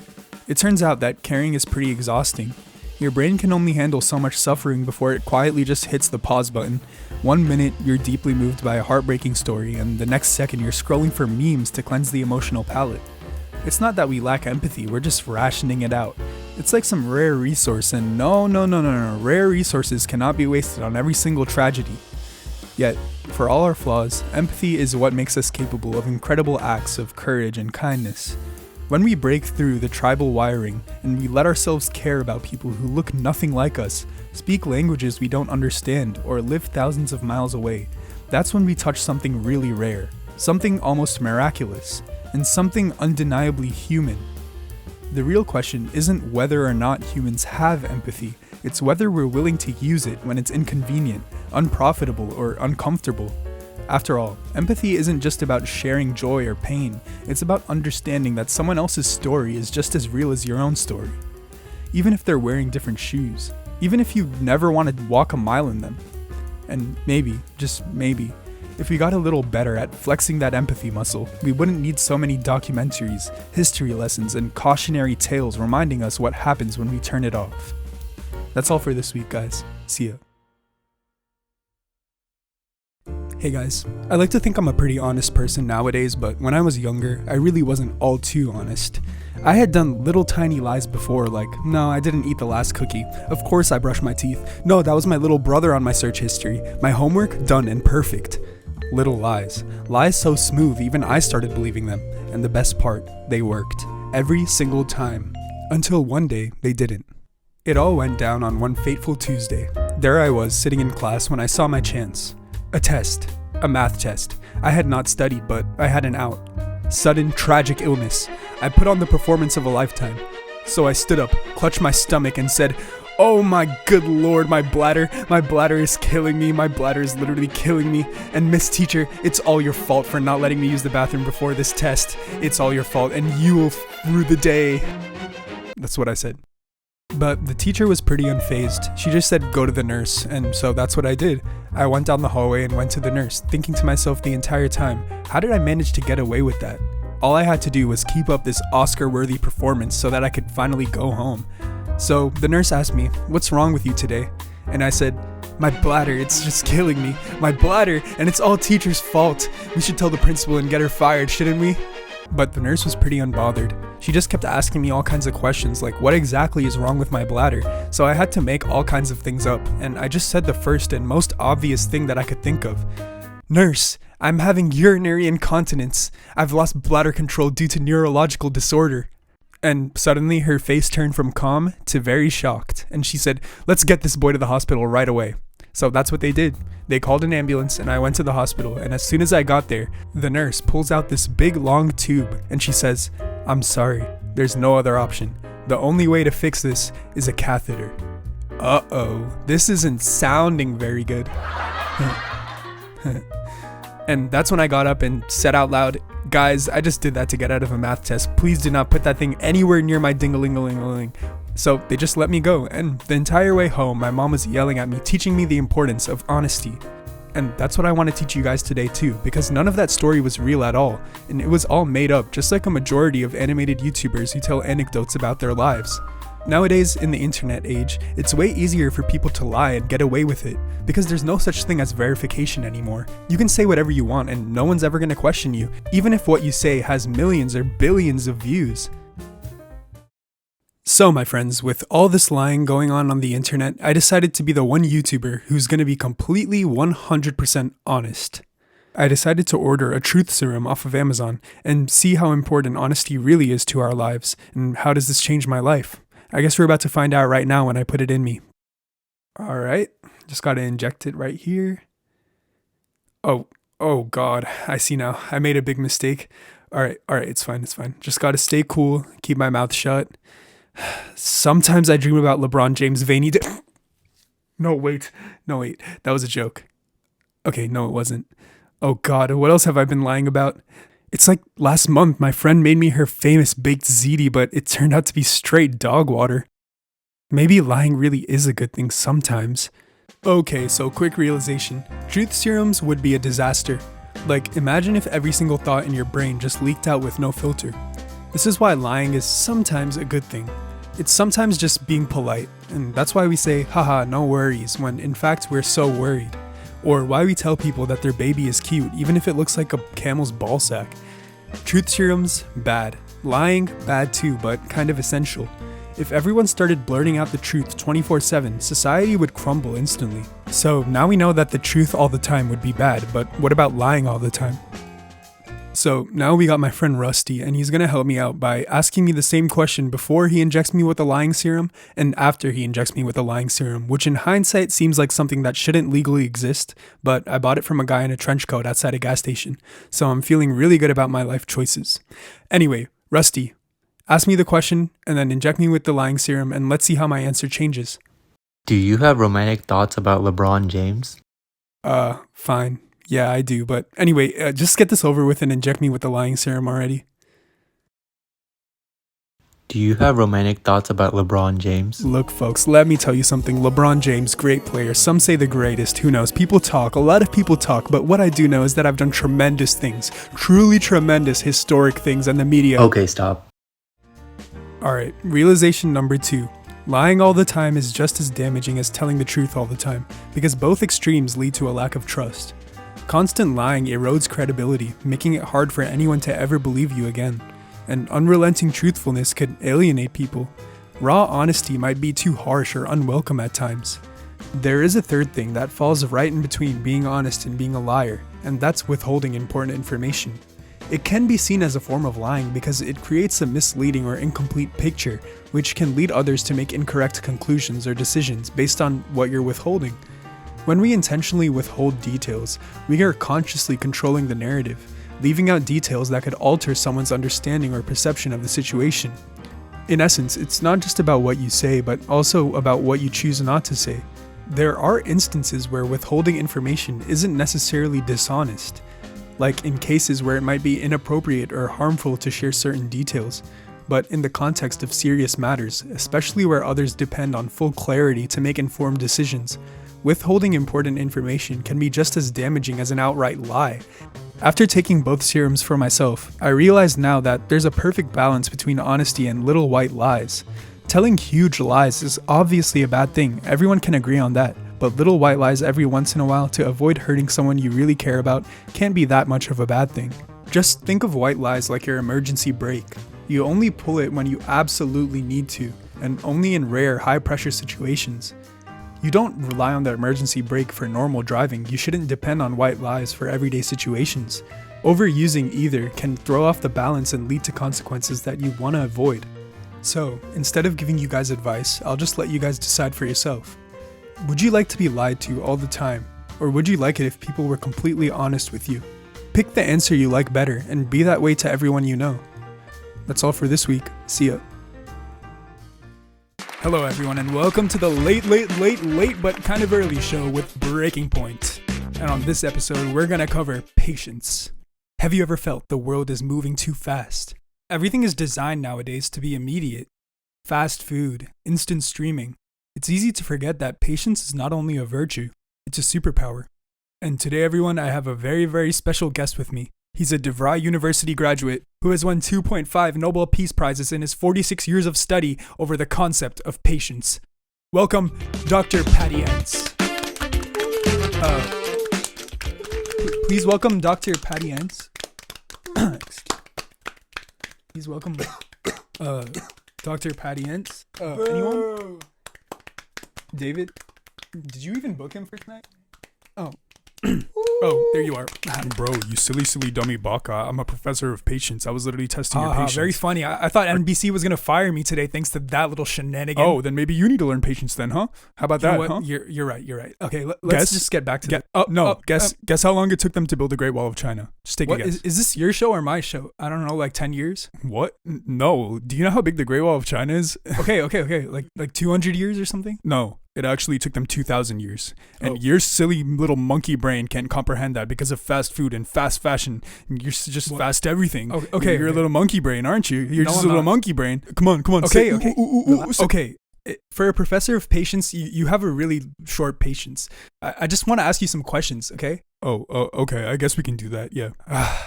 Okay, Professor, it's great to have you here. Patience is an interesting field. I guess the first question is, how did you decide to study it? Did you just sit around and wait?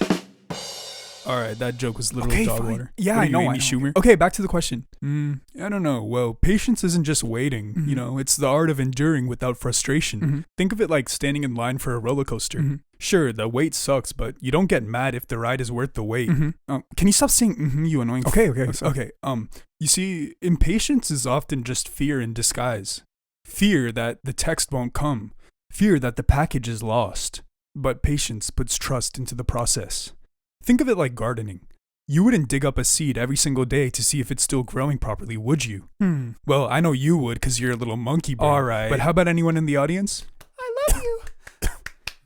Where am I? But Dr. Patty Entz, I do have one question. What? Is patience always a virtue, or is there a point when waiting becomes foolish? I mean, if I'm stuck on hold for like 2 hours, is it just patience or poor life choices to even stay on that call any longer? Monkey brain evolves into Homo sapien brain, emphasis on the homo. Well, you see, for your profound question, I have an answer. Patience is indeed a virtue, but discernment is its partner. Waiting without any purpose is stagnation. Patience means understanding whether the wait serves growth or simply delays the inevitable. What did any of that even mean? What is a stagnation? What is that? Isn't that like a dinosaur or something? Okay. Patience means nothing without any purpose.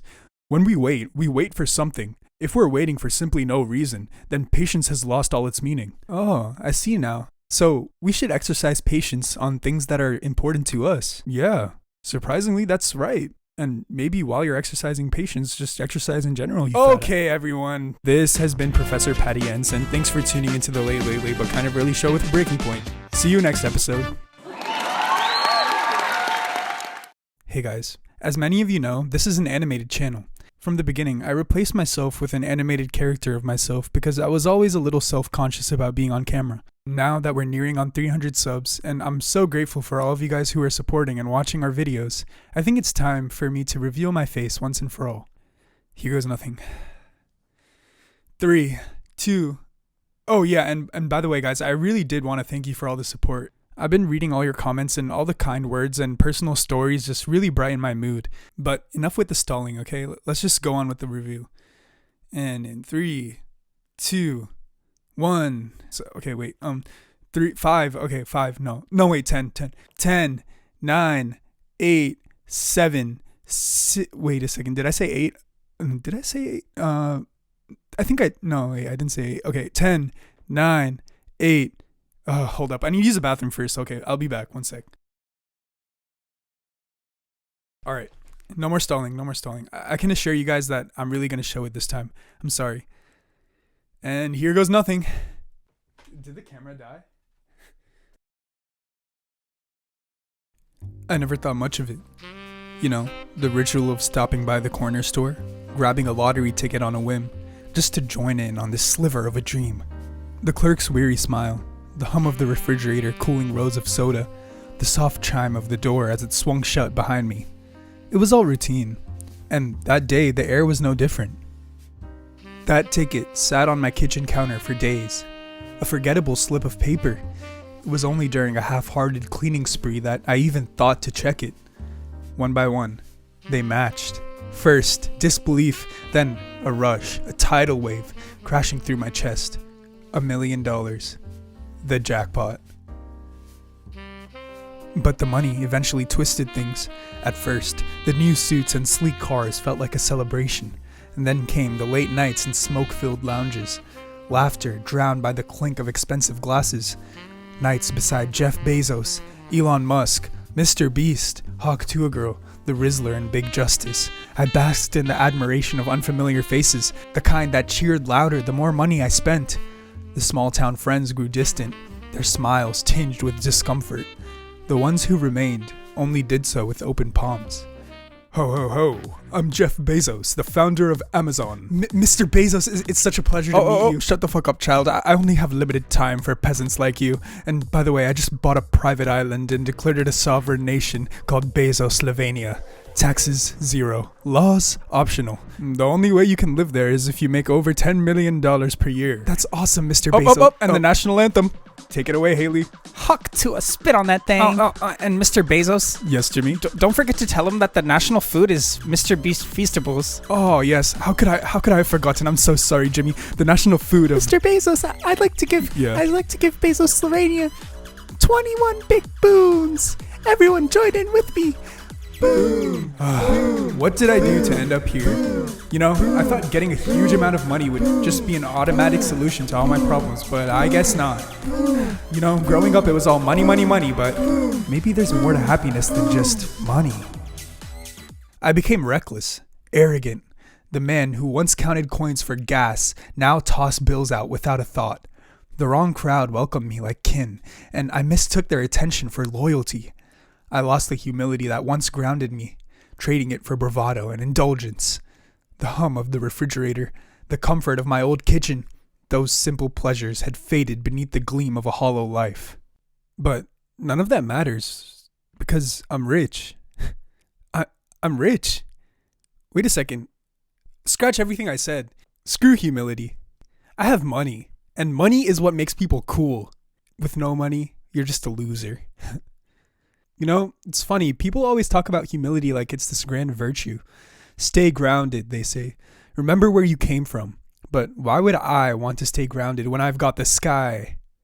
I'm rich. I have money. Then there are moments where the shine dulls out, like when you see an old friend struggling, and suddenly that luxury watch doesn't feel like much of a flex. Or when you realize that no matter how high you climb, there's always someone higher, and yet they don't seem to be shouting about it. You know what? I'm turning into a real piece of... Hello, my child. Socrates? What are you doing here? Tell me, my friend, what is it that you know? You say you are wise, but have you ever questioned the nature of your wisdom? For I, in all my ignorance, know this one truth, that I know nothing. And it is in this knowledge of my own ignorance that I am wiser than those who believe themselves wise. You know what, Socrates? You're right. I got way too ahead of myself with this whole money thing. Bro got ahead of himself. What? You know what? He was right. Humility isn't about denying your success. It's about recognizing that luck and circumstance walk hand in hand with effort. It's the understanding that we're all a few twists of fate away from just trading places. But how do we become more humble? First, start by listening.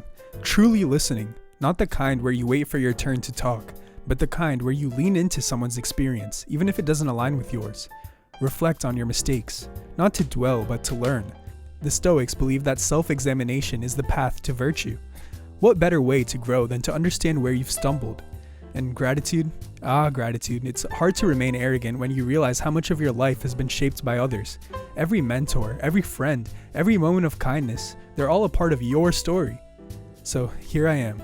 Still successful, sure, but now I'm learning to wear my humility like a well-tailored suit. Subtle but unmistakable. Because in the end, after all that lottery money, the richest people aren't the ones with the most.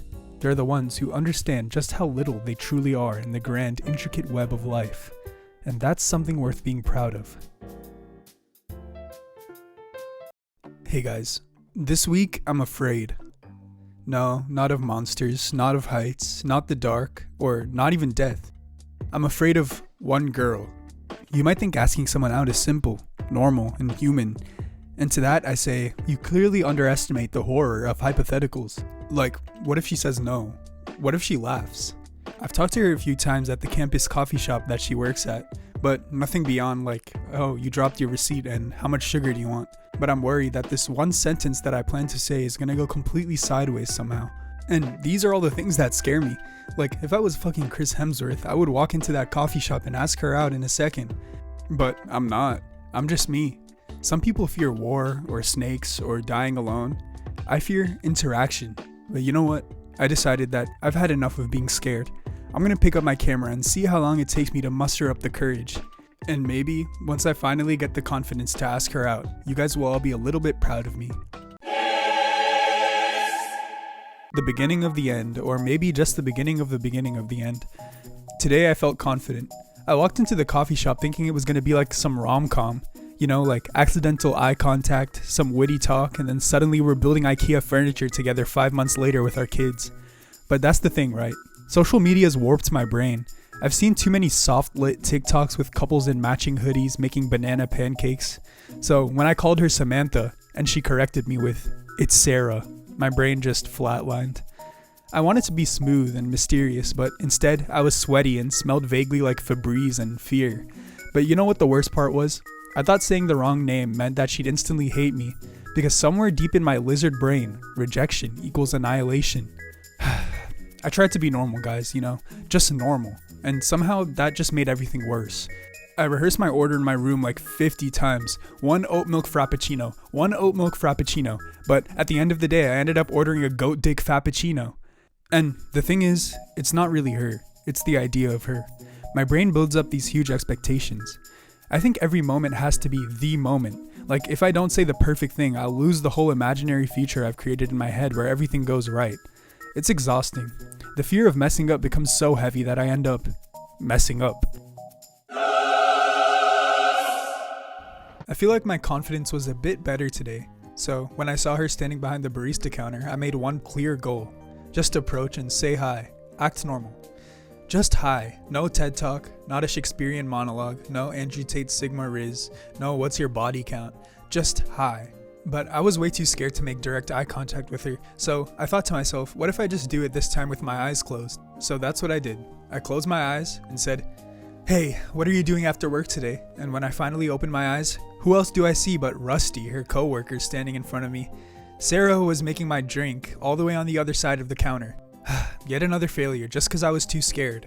Well, me and Rusty did have a good date that night, even though it left my behind a little bit too sore. But the person I wanted all along was Sarah, not Rusty. So I wondered on my walk home, Why does fear grip me so tightly? No pun intended. Why does my brain treat saying hi like it's defusing a bomb? Well, I think I fear what I don't understand. I scream at spiders even though they haven't done anything to me, but I smile at strangers who statistically are more likely to commit murder. Humans, we're weird. Sarah, she's not scary, but my idea of what might happen is scary. That vague what if fog that smells like embarrassment and middle school trauma. Tomorrow, I'll try again. Well guys, tomorrow I did try again, and I tried again after that, and again, and again, and again. Today's the number of times I've chickened out, choked, got interrupted, or spontaneously combusted into a cloud of awkwardness. But today, I woke up with a weird calmness, like my brain had finally given up on trying to sabotage me. No more spiraling, no more overthinking. It hit me somewhere between brushing my teeth and putting on a sock. What am I actually afraid of? Embarrassment? Rejection? Looking stupid? I've already done all of that. I mean, I've ordered a goat dick frappuccino, and I accidentally went on a date with my best friend. So what else is there to fear? I had nothing left to lose. That was the revelation, the grand truth. If you've already failed silently 73 times, one loud failure isn't worse, it's just honest. So, today I approached her, steady, calm, not shaking like a cartoon chihuahua for once. She was putting whipped cream on someone else's goat dick frappuccino. Her hair looked exactly like it always did. Normal, not glowing, not magical, just real. I said, "Hey, I know this is random, but I've been wanting to talk to you. I was wondering if you'd want to grab coffee or something sometime." And she smiled. A soft smile, not the pity kind. Not the please leave me alone kind. She said, "Aw, that's really sweet, but I actually have a boyfriend." And just like that, the spell was broken. Not shattered, not stomped on, just quietly faded. I laughed, she laughed. I told her that was totally okay. She said it was brave of me to ask, and then went off to class. And I just stood there, feeling something that I haven't felt in 74 days. Relief. It was over. Not tragically, not dramatically, just peacefully. And part of me wanted to scream into the void. Why didn't I just ask on day one? I wasted so much time being afraid of something that took 8 seconds to discover. But maybe that's the lesson. We fear the unknown, but we prolong the fear by never opening the box. Like Schrodinger's crush. As long as I didn't ask, she could be single. She could be interested. She could be anything. But now, she's a real person in a real relationship, and I'm genuinely happy for her. You know what? I wasn't in love with her. I was in love with the possibility. And now that the possibility's gone, I finally feel free. Day 74 wasn't the day I got the girl. It was the day I got myself back.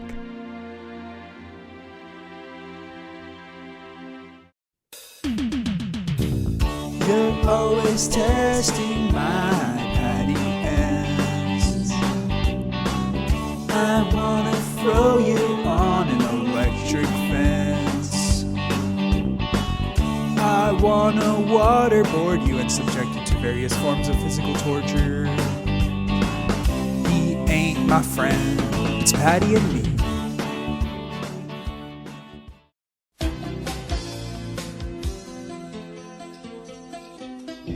Patty, you have about 10 seconds to explain this text message. So you've reached the data. Your girl is a surprisingly efficient heat source. Data inconclusive. Will require more testing. Bro, what is this? But it was for science. You slept with Sarah. Correction. We observed thermodynamic exchange in high friction environment. It was a controlled experiment.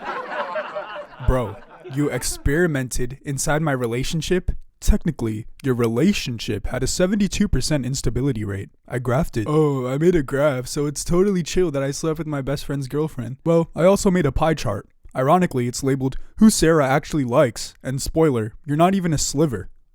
I'm gonna throw you out a window, Patty. Please, not the east-facing one. My solar crystals are charging. You know what, Patty? I made a big mistake rooming with you. Oh yeah, she liked my butt too. What? She calls it my patty cake. Oh, okay. I do not want to hear about that. I understand how this looks, but let me assure you, technically, I never touched her. At the atomic level, no two objects ever truly touch. The electrons surrounding our atoms repel one another due to electromagnetic force. So you're saying your meat didn't touch her because of science? Exactly. The sensation that I interpreted with your girlfriend is merely a repulsion field. Why did I even room with this guy? If only I roomed with my friend Rusty, then none of this would have ever happened. Then I put my D inside. Shut up. In moments like this, Dr. Patty Ents, you remind me how much I miss my true friends. You guys ever notice how friendships recently feel kind of weird these days? Like, with social media, it's so easy to stay connected, but at the same time, everything just feels a tad bit more fake. Have you ever had one of those friends who's only around when they need something? Like, they'll hit you up when they're bored, need a ride, or want to vent for an hour, but the second you need support, nowhere to be found. Yeah, that kind of friendship is way too common these days. Part of it's the way the world is now. Everyone's busy, stressed, trying to get ahead, and sometimes people treat others like tools, not friends. And add social media into the mix, it just makes it easier to fake closeness. Like, someone can comment, "love you" under your post, but won't reply to your text for weeks. It's all surface level. And Patty, he's not really the kind of person you want in your corner long term. Because here's the thing, psychologically, we become the people we surround ourselves with. The moods, the mindsets, even the habits of our closest friends. They rub off. So if someone's constantly negative, jealous, or unsupportive, that energy starts to creep into our own lives. Good company is what lifts you up.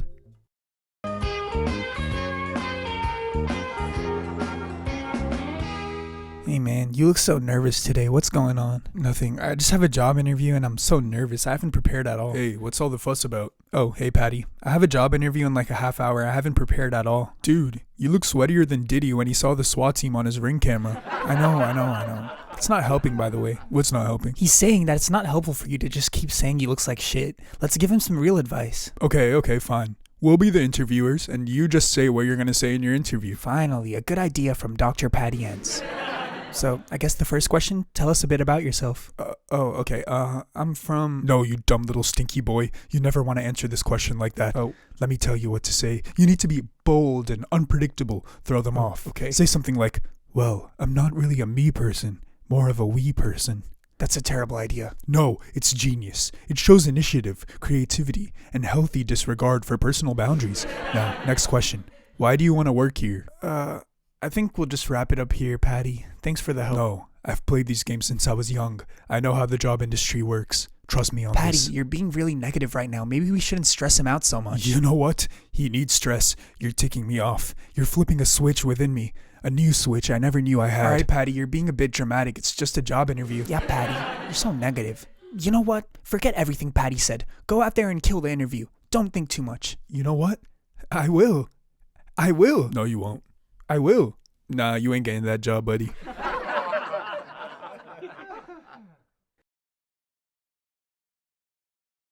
Hey guys. Oh, hey bro, how's your job interview? I did it. I got the job. Wait, what? Well, I just said everything you wanted me to say. I'm a Wii person, a new Switch that I never knew I had. I've been playing these games since I was young, and I ended up getting the job at Nintendo. Yeah, Wait, I'm so proud what? of you. This can't be. See, Michael and Patty are polar opposites when it comes to how they handle my failures. Michael, though he might not always show it, is genuinely supportive, offering encouragement and guidance when things don't go as planned. And on the other hand, Patty's reaction is completely different. He's the type to get a little too satisfied when I stumble, almost as if my failure makes him feel better about himself. You should never really keep jealous friends around. While Michael's support helped me grow, Patty's jealousy only holds me back. It's really just a reminder to distance myself from negativity and to keep those close who truly want me to succeed, even when I'm not at my best. Thanks for the support, Michael. You're welcome. Congrats on the new job, buddy.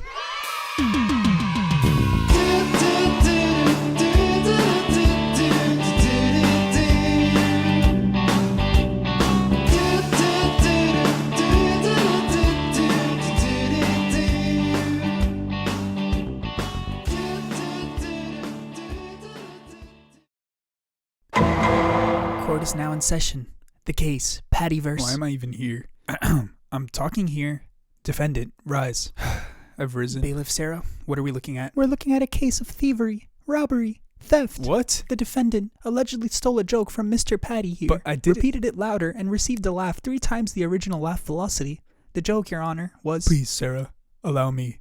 I was in the lecture hall with the defendant. We were learning about circles and geometry, and I said out loud, "Why are we learning about circles? They're pointless." The defendant, noticing this, stood up and said it even louder. Everyone heard and started laughing. I understand, Patty. Someone get him a tissue. My joke, my precious joke, my handcrafted joke, stolen from me in the blink of an eye. The worst part, Your Honor, there was Huz. I didn't steal your joke. That joke definitely already existed before, and plus, I said it better. Your delivery was kind of like... No offense, but I think if you just let me say it, I could have said it. Silence. Order in the court. Your Honor, I did order your DoorDash in the court. They're just running a bit Not late. that order, Sarah. Where were we? Defendant, now's your chance. Explain yourself. Okay, so I didn't really mean Wait, to. did you make sure that they're bringing ranch? Yeah. I'm not really that much of a ketchup guy. Yeah, he's bringing ranch. Your Honor, should I Okay, order in the court. For real this time, order in the court. Defendant, did you hear Mr. Patty make the original joke? Maybe subconsciously. Subconscious? Son, you said it 15 seconds later like it was the Gettysburg Address. Your Honor, don't people usually come here for like stealing cars or like robbing banks and stuff? All I did was steal a joke. That's not big at all. That's actually tiny. Last time I heard that sentence was in the CBS green room with Judge Judy. The point is, sir, that we're not here for legal reasons. We're here for moral reasons. Well said, Sarah. We live in a world where laws are written down, etched in stone, codified, and enforced by the state. These laws are meant to serve as a foundation for order, to keep us from descending into chaos. But the law, as we all know, is limited. It can tell us what not to do, but it cannot always tell us what we should do.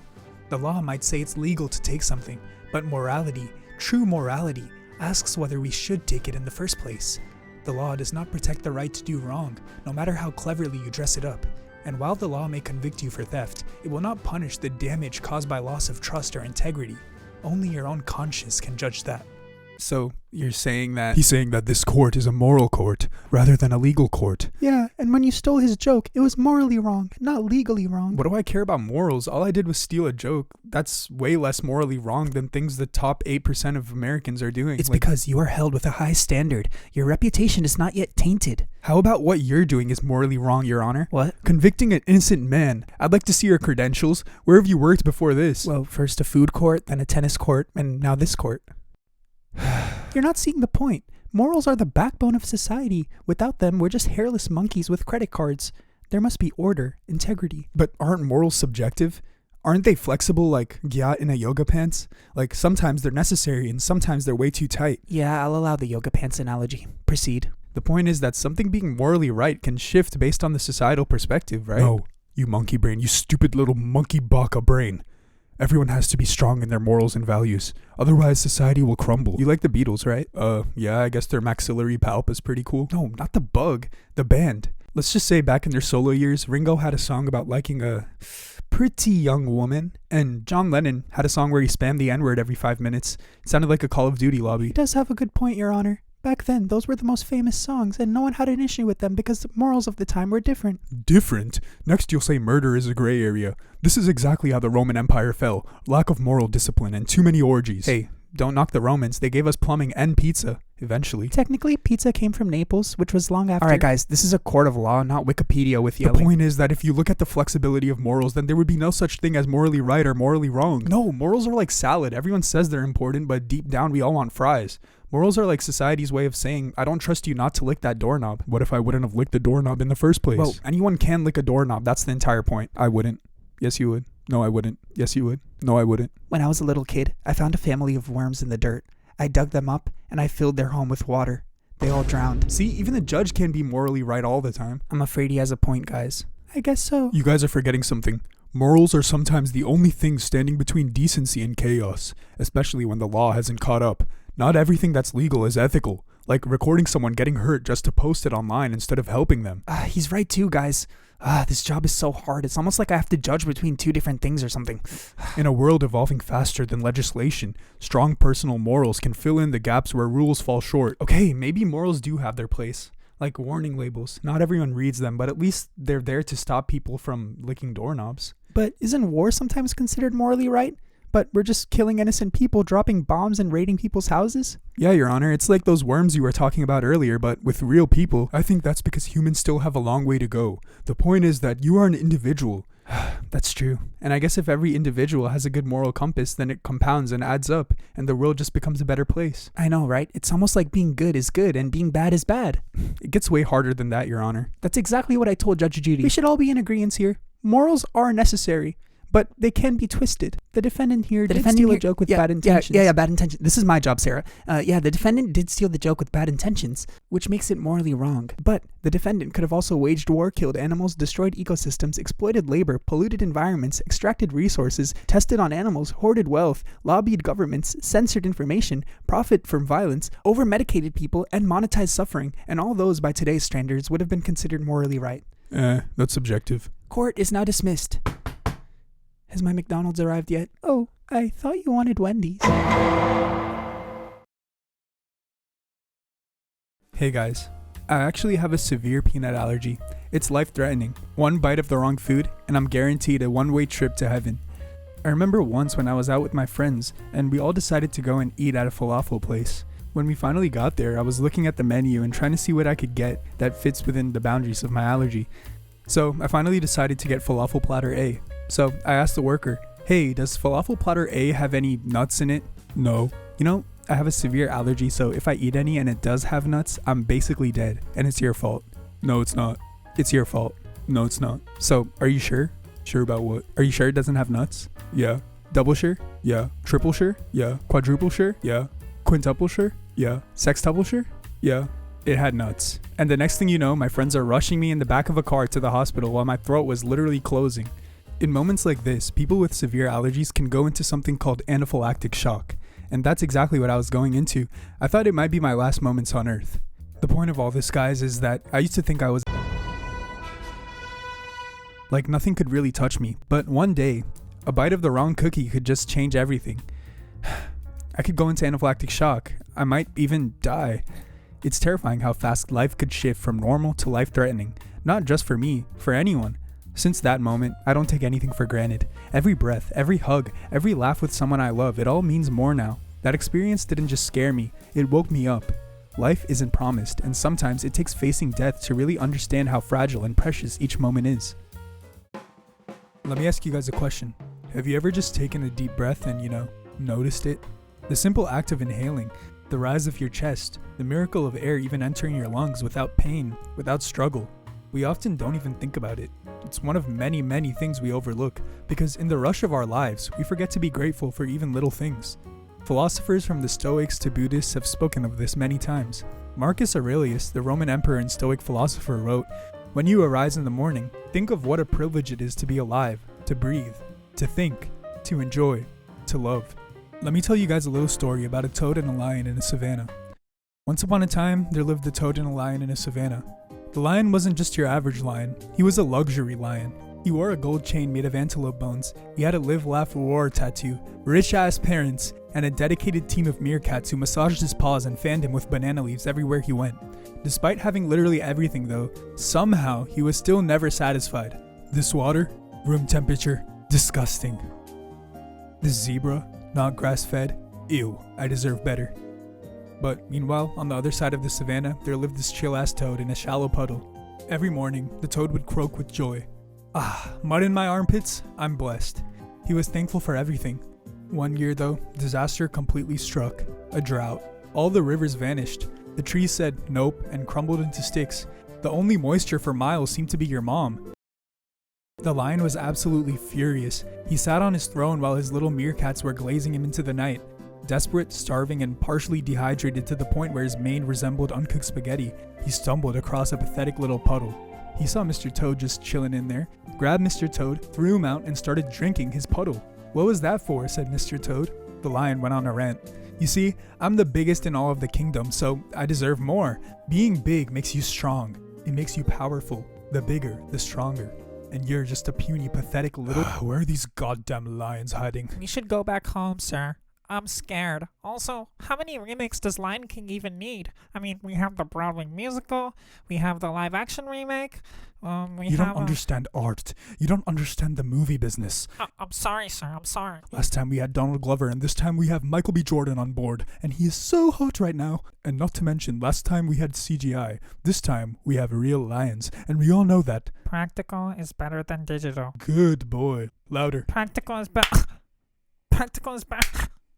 Sorry. That should teach you to behave. See any lions around here, son? I see one hiding right there. Hand me the tranquilizers. And that was the very moment Mr. Lion realized he had it all wrong. You see, being big was always an advantage for Mr. Lion. However, being big meant being easily spotted. Meanwhile, Mr. Toad could run along the depths of the savannah without even being so much as glanced at. Right then, right there, Mr. Lion wished for something he never wished for before in his life.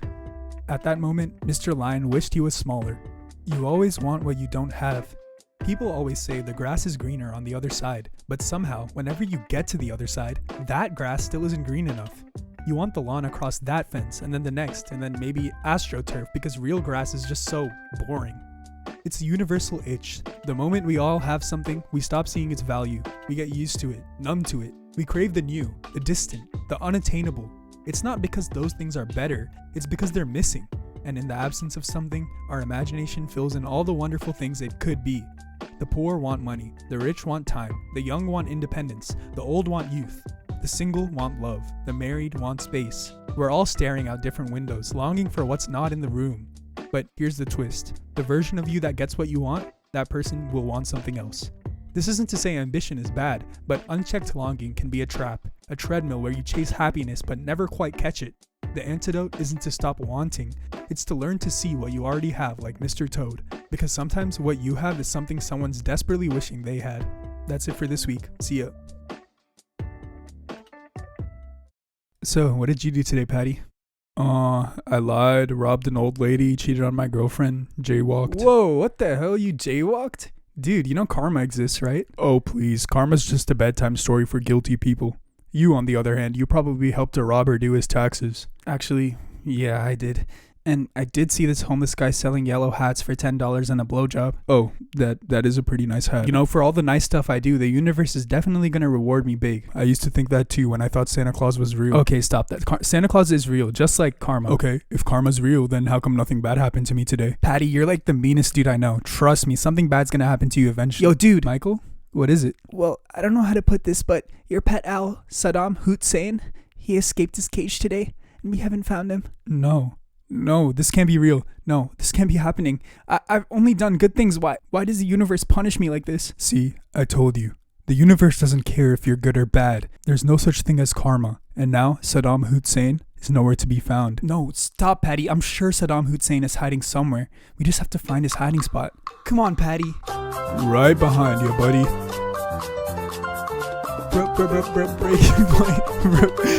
Breaking point. Breaking point. My pet Saddam Hussein is lost, and together we're gonna find him. Yeah, we're gonna find him. First, we gotta go past Los Angeles Lakers Crypto.com arena. Then, we gotta go past Jojo Siwa's mountain. And then, go to Saddam Hussein's hiding spot. Say it with me.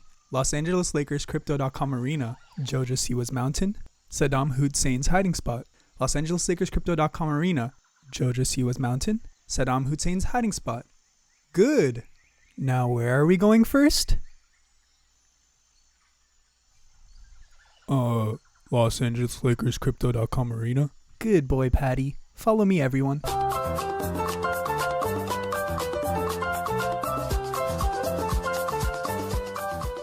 We finally made it to Los Angeles Lakers Crypto.com arena. I'm so tired. No, Michael, power through this. This is what we gotta do to find Saddam Hussein.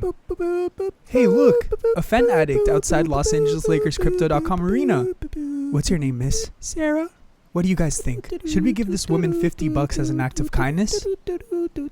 Yes, you're too sweet. Here you go, miss. $50 just for you. Yay, I can afford more Fent. Here you go. Here's a map that I found in return. Wait a second. This is a map to Saddam Hussein's hiding spot. See, I told you karma was real, Patty. But you didn't do anything good. What? I mean, think about it. You just gave this woman more money to buy more drugs. If anything, you harmed her. No, I didn't. Look how happy she is. You would never do something like this. No. You're missing the bigger picture. You just think karma's real because it feels nice to believe in justice. But look around. The rich steal. The corrupt rise. Some of the worst people sleep just fine at night because in their minds they're doing nothing wrong. Just like you. Sometimes doing bad has no consequence. At least not the ones we get to see. Especially when it's yourself making the assessment. I mean, you probably think everything you do is good. No? Oh please, even Columbus thought he was the good guy when he touched down in America. You know what, Patty, if that's what you want to think, then think it. But I'm gonna find Saddam Hussein. Okay. The universe always has a plan, Patty. Always. And everything happens for a reason. You little son of a... Oh, where are we going next, guys? Jojo Siwa's mountain. That's right.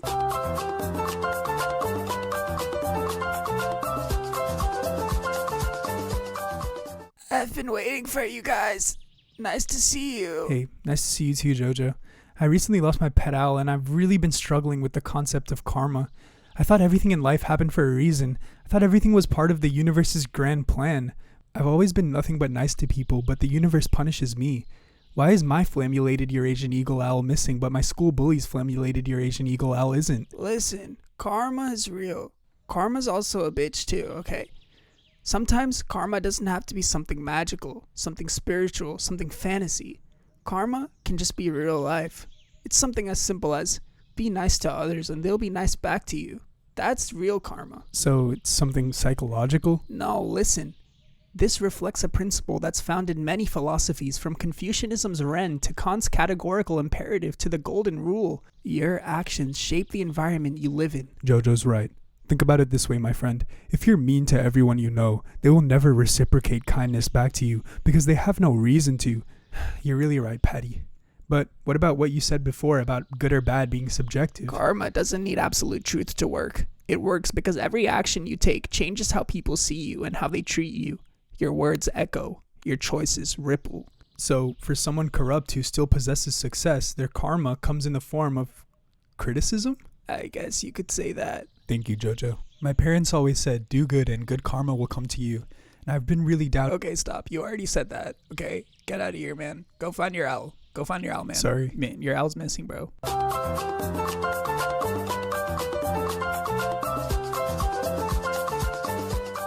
If Fentweaker was right, then this is where Saddam Hussein's hiding. We finally got him. Alright guys, calm down. We don't even know if he's in here yet. Hoot hoot. Saddam? Hello, my friend. I, Saddam Hussein, surrender before you. You can talk? Saddam, where were you? You had me worried sick. I got a job. I had to spread my wings and, find some freedom. I mean, keeping a Eurasian eagle owl in a cage, that's something you deserve bad karma for. But I took care of you. I fed you out of the kindness of my heart. I deserve good karma. Now that I can see, my friend, you kept me in a cage not because you were cruel, but because you loved me through a human lens. That's the only way humans can love, through their own eyes. You fed me, protected me, talked to me like a friend, but I was never meant to be owned. I'm so sorry, Saddam. My co-workers at Hooters, they talked to me like family. They treated me like what I am, an owl. They set me free.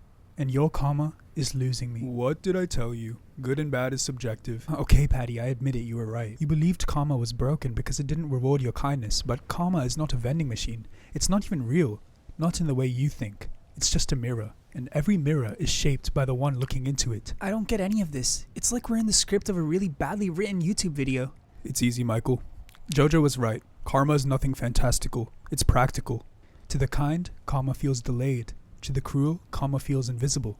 But in truth, it's all just cause and effect, tangled in perception. I'm sorry, Saddam. I'm kind of like Mr. Beast.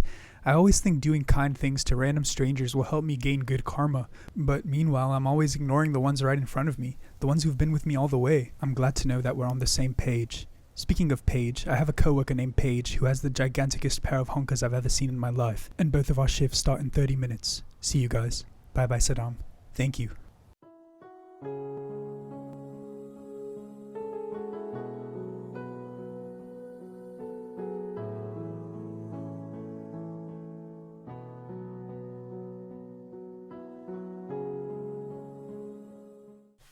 Camera focused. All right. Your name, please? My name's Michael. I'm 23 years old. Ex-con. It's been a rough life, but I'm ready to share my story. All right, cool. What have you done in the past? I've done it all. I've done everything you could possibly imagine. Have you ever had experiences with any drugs in the past? Yeah, I've done them all. I ate alcohol. I drank weed. I've done it all. I even started drinking Red Bull when I was only 12. Oh, wow. And the felonies? The felonies, the goddamn f***ing felonies. How about this for some felonies? Last night your mom fell on these nuts, and she liked it. Okay, settle down. You came here for this interview, okay? I'm sorry. But you can't say I wasn't responsible, though. The first bank job was 2013. I robbed the bank. Classic ski mask, big duffel bag, Getaway car. But I wasn't like the other robbers. I actually had a permit. Not a real one, of course, but I filed it in the bank system weeks prior under temporary large withdrawal training simulation, complete with HR signatures I forged myself responsibly. I even called ahead to make sure the manager was in. I mean, it's rude to rob people when they're understaffed. And every time I've ever shot Fen into my arm, I made sure the needle was super clean and not shared with anyone else. I mean, I don't want hepatitis. I'm even responsible in my love life. I mean, I once dated twins at the same time. But I made a Google Calendar for each, color-coded and fully synced to avoid overlap. All right, man. What are you saying? All of those are severely irresponsible. If that's what you want to think, but responsibility isn't just some halo you wear while you file your taxes and separate your recyclables. No, responsibility is a knife you hold with a clean napkin. It's setting the building on fire, but making sure the fire exits are clear. It's poisoning the city's water supply, but logging every step in a clearly labeled Excel sheet so the chaos is properly audited, because the world doesn't fall apart from evil. It falls apart from poorly managed evil. So go ahead, lie, cheat, steal, but fill out the forms, use coasters, back up your files, don't just wreak havoc. Manage it. Because if we're all just dancing on the edge of madness, wouldn't you rather be the only one holding the clipboard? Responsibility. It's funny like that. Rusty, dial 911 real quick.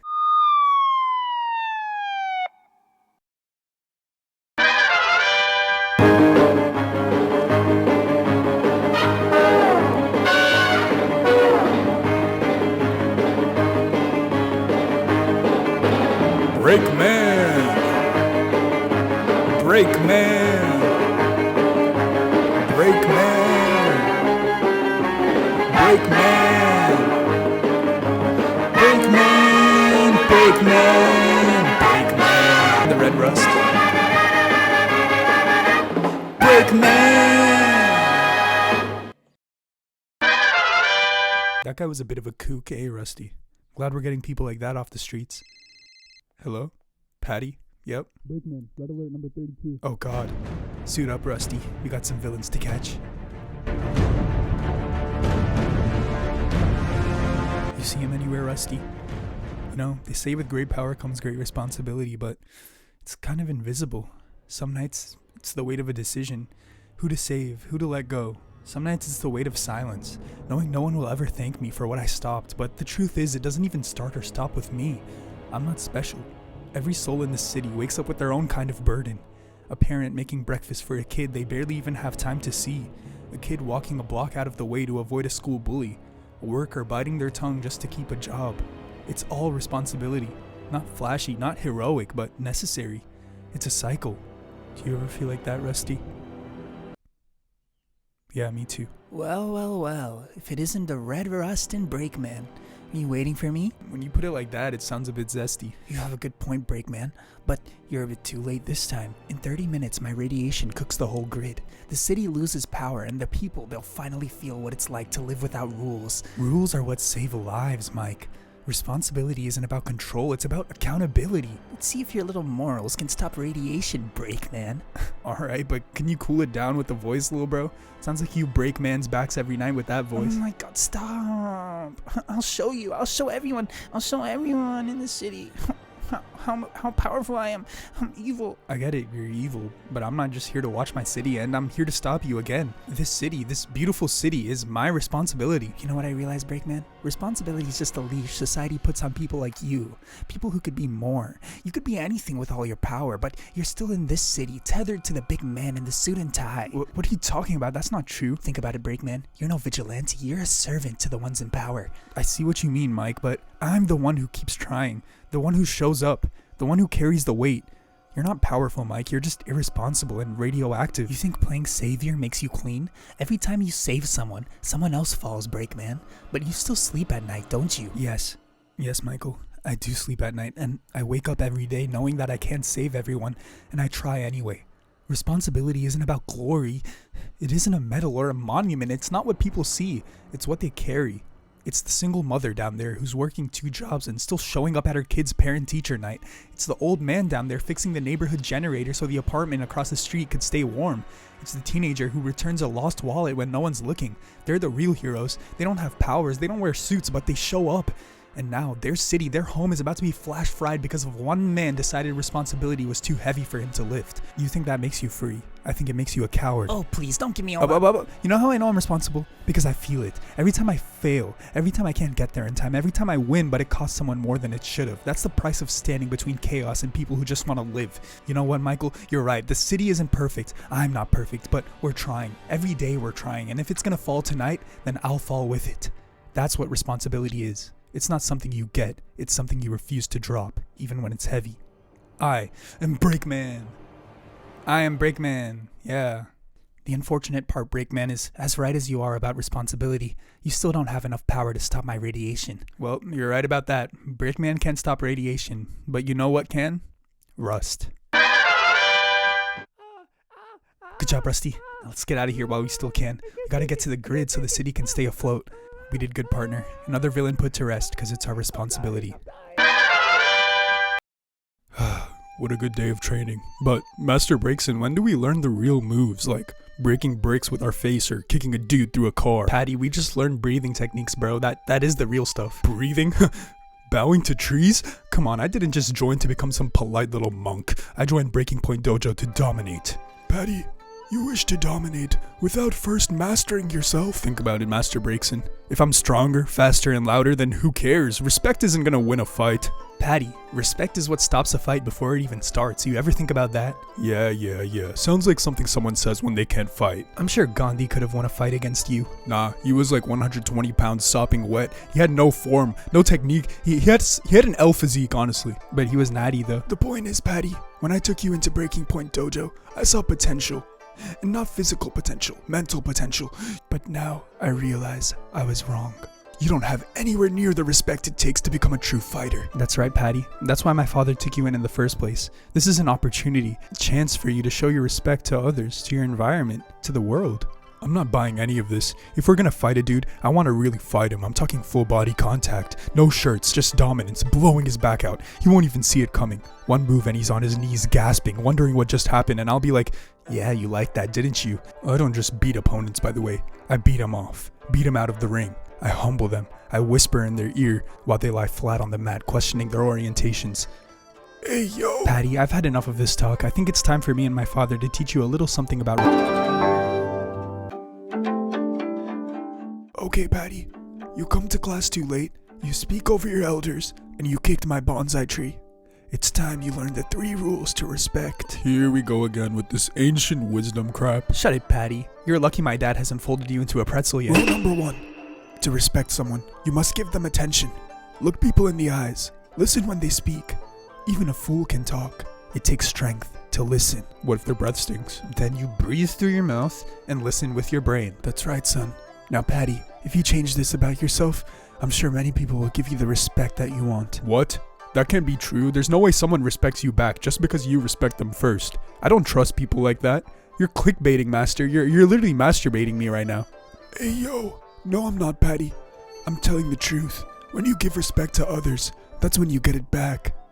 So, the reason why people hate me is because I don't respect anyone? You're getting the hang of it, Patty.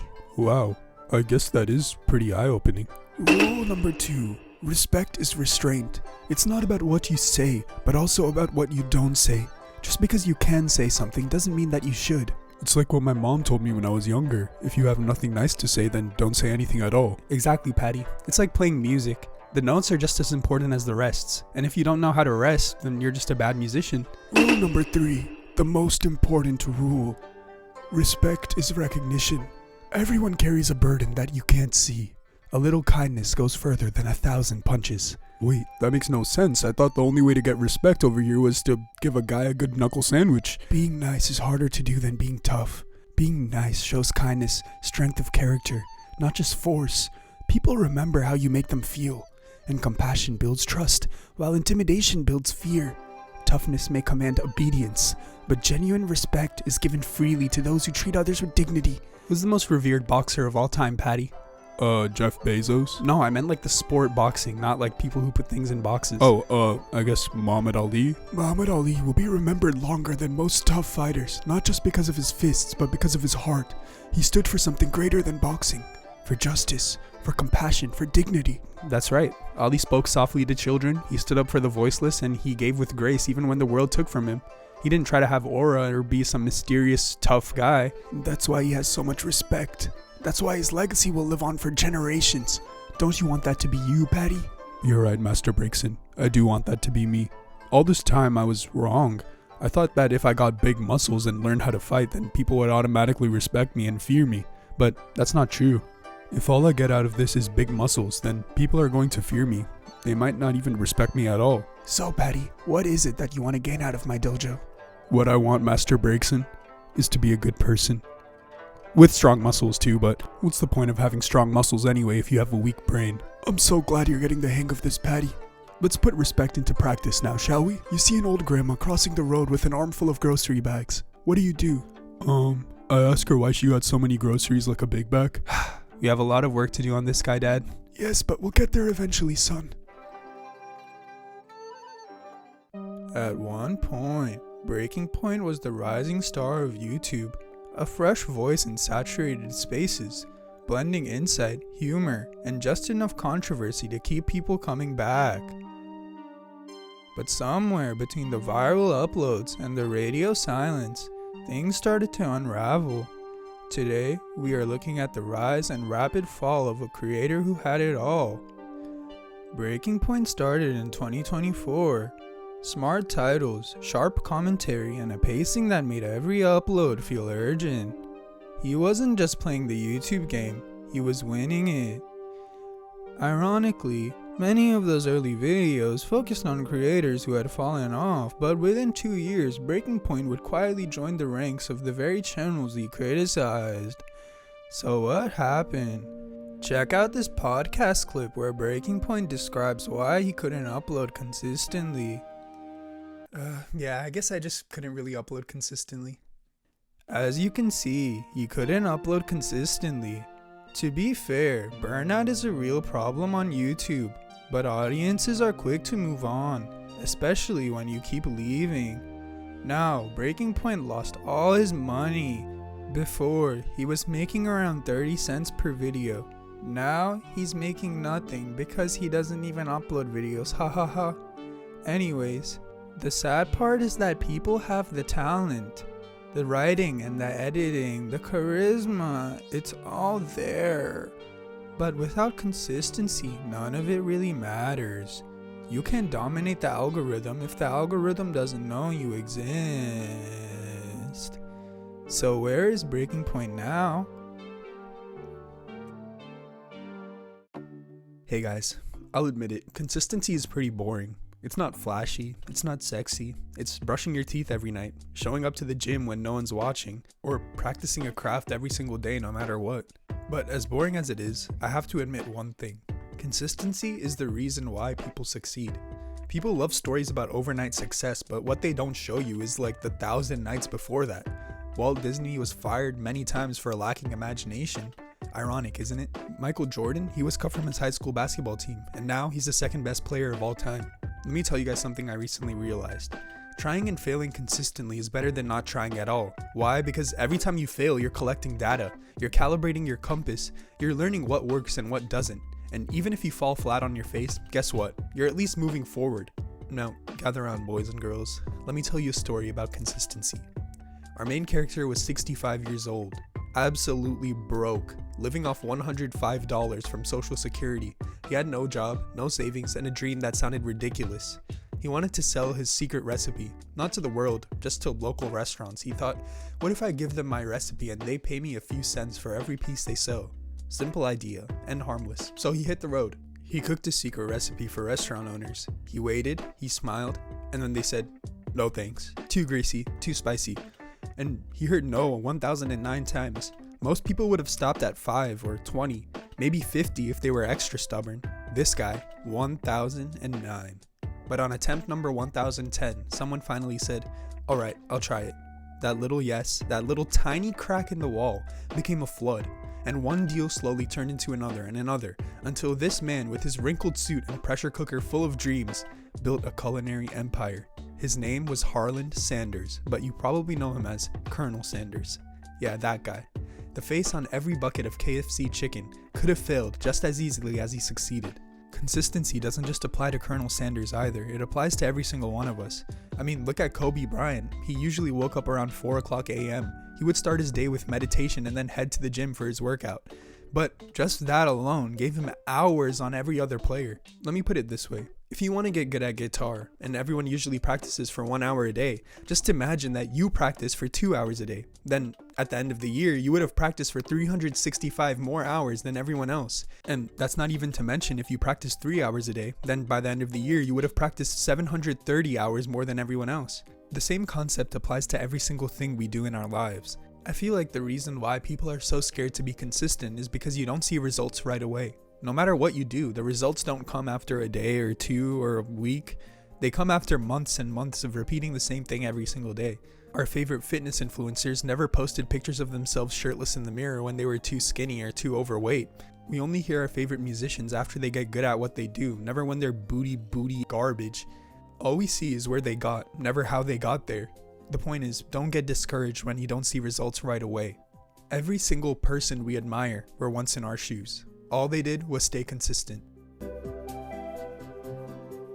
Can we find the secret bodily secretion hidden in these 5 foods? Let's break that down.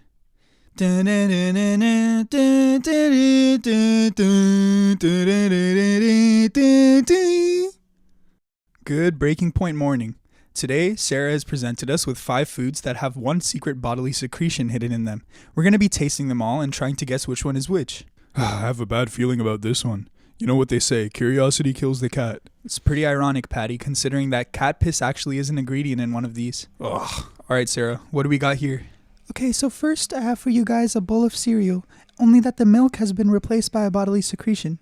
Give it a taste, boys. Okay, I'm not putting my mouth anywhere near that. Why not? How else are you going to discover what's hiding in there? Buddy, let me put it this way. Milk is white and liquid. What else is she going to replace it with? Okay, come on, let's just quickly taste it. It can't be that bad. Okay, fine. What is in there? So boys, I actually replaced the milk with the side of on top, and also with I added a bit of on the top. Oh my. Did I really just put that in my digestive system? Yes, you did. But remember one thing, it's only gonna get worse from here. You sure you want to do this? Nah, but I also kind of do, which is the problem, isn't it? Exactly. I guess that's the pull of it. We have to know what it tastes like, even though it has something in it. You mean a bodily secretion? Yeah, I was trying not to say it out loud. Makes it worse. The smell of this one's already in the air. I don't like this. So why are we still sitting here? We could just throw them away and move on with our lives. Because it's not really about the food anymore, is it? It's about whether curiosity owns us or not. Right? Like, what's the limit? What's the line between curiosity and just self-betrayal? Well, it's funny. Curiosity is what got us into music, into philosophy, into those 3-hour conversations at 2 a.m. But now it's daring us to put something gross in our mouths. Where does that thread break? Screw it. It's not like we're one of those animated channels that's supposed to be teaching lessons to people. We're just supposed to eat this and entertain our fans. So, here goes nothing. Wait, what? 3, no, 2, Wait, no, stop the 1. countdown. No, wait, no, I'm not Eat! eating this. What's in this? Jinx. In this vanilla cake, I've replaced all the vanilla beans with my own. I also added a bit of shreddings from my. And from my last doctor's appointment, they let me take home my. So I added a bit of that too on top.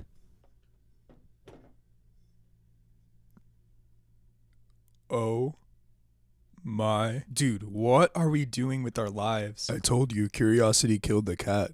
We're the cat right now. Yeah, I guess you're right. The first person to try a mushroom didn't know if it would feed them or kill them. Curiosity has always walked right next to risk. So what makes this different? Why does this feel so wrong? Well, Patty, it's not about our curiosity anymore. Curiosity is just outsourced now. We've all delegated our risk-taking to strangers with cameras. It's not, what if I did that anymore? It's, what if that happened on the next episode of Good Breaking Point Morning? Then I wouldn't have to wonder anymore. So you're saying that when the audience watched us eat Sarah's, they feel their curiosity being quenched because now they know what would happen? Yeah, and I guess nowadays with social media, it's not just eating disgusting stuff either. People share breakups, meltdowns, surgeries, pregnancies, divorces, eating bugs. It's like we all stand around the edge of a fire and watch someone else burn their hand just to see how bad it gets. You're right. We do this so others don't have to. And let me take it one step further, if I may. Curiosity's become so passive nowadays. A loop of, let's see how far this person will go before something breaks. Curiosity used to make us move, try things, explore, but now it makes us sit still. We watch other people move for us. Can you guys please shut the frick up? You guys are supposed to be eating my next food instead of talking philosophically about curiosity. Okay? Next food coming right up. So, are we willing to take this sacrifice so the audience can watch us? You know what? One more can't hurt. I'm honestly a bit curious what the ingredient's gonna be. Okay, boys, here I have for you some baked ziti. You guys are gonna eat this and guess the secret ingredient. Okay, here goes nothing. Alright. I don't even taste an ingredient in this. It just tastes bad. Yeah, why did you add so much cheese? And is there even any seasoning in this? Yeah, honestly, this tastes worse than the that I ate before. Wait, what? There is no secret ingredient in this one. It was just a trick question. I just made you my famous Big ziti recipe. You guys are hurting my feelings. Well, I guess sometimes curiosity just leads to nothing. You build up expectations, spend time and energy, maybe even give up something to find out what's behind the curtain, and yet there's nothing there. No insight, no surprise, no payoff. It could be frustrating because you realize you made a sacrifice just to confirm there was never anything to begin with. Makes you question whether it even was worth being curious at all. Well, in my opinion, it was worth it. Better than finding out there was like some toenail clippings in here or something. Yeah, well, some toenail clippings could have added some well-needed seasoning to this one. Well, I guess the payoff for curiosity is subjective then. Yeah, I'm sure the guy who invented the nuclear bomb was really curious. I might invent a nuclear bomb later on the toilet after this Big ziti. That's it. I'm gonna make you guys try the most diabolical food I have. Nah, I'm good. What? Nah, I'm good. Like, I don't want to try it. You don't have to be curious all the time. Sometimes you can just let things be up to the universe. He's right. You don't have to find out everything. So I guess we'll just never know what the secret ingredient is in the last food. Fine, I'll just tell you then. The secret ingredient in the last meal was Yersinia pestis, a bacterium responsible for the Black Plague. Wow. I guess curiosity really would have killed the cat then. And now, guys, you know what time it is. Hi, my name is Michael, and I'm a huge fan. I built a life-size body pillow of you both, and at night I sleep with it, and it makes me so happy to rub my hands all over Patty's body pillow, because it just feels so soft. And oh wait, is my time limit up? It's time to spin the wheel of medieval torture. And now we spin the wheel of medieval torture to see what me and Patty are gonna do to each other on our Patreon. See you guys. Yes, this town's got a way of turning plans into paper boats in a thunderstorm. First, I walk into the room thinking I've got it all mapped out. The motives, the pressure points, the pause before they crack, and then boom, curveball every single time. Me, I'm supposed to be the guy with the questions, the one who knows, but these days I feel more like the chalk outline than the cop drawing it. Interrogation's not what it used to be. Used to be so you can stare 'em down, light a cigarette, and watch the truth spill out like soup.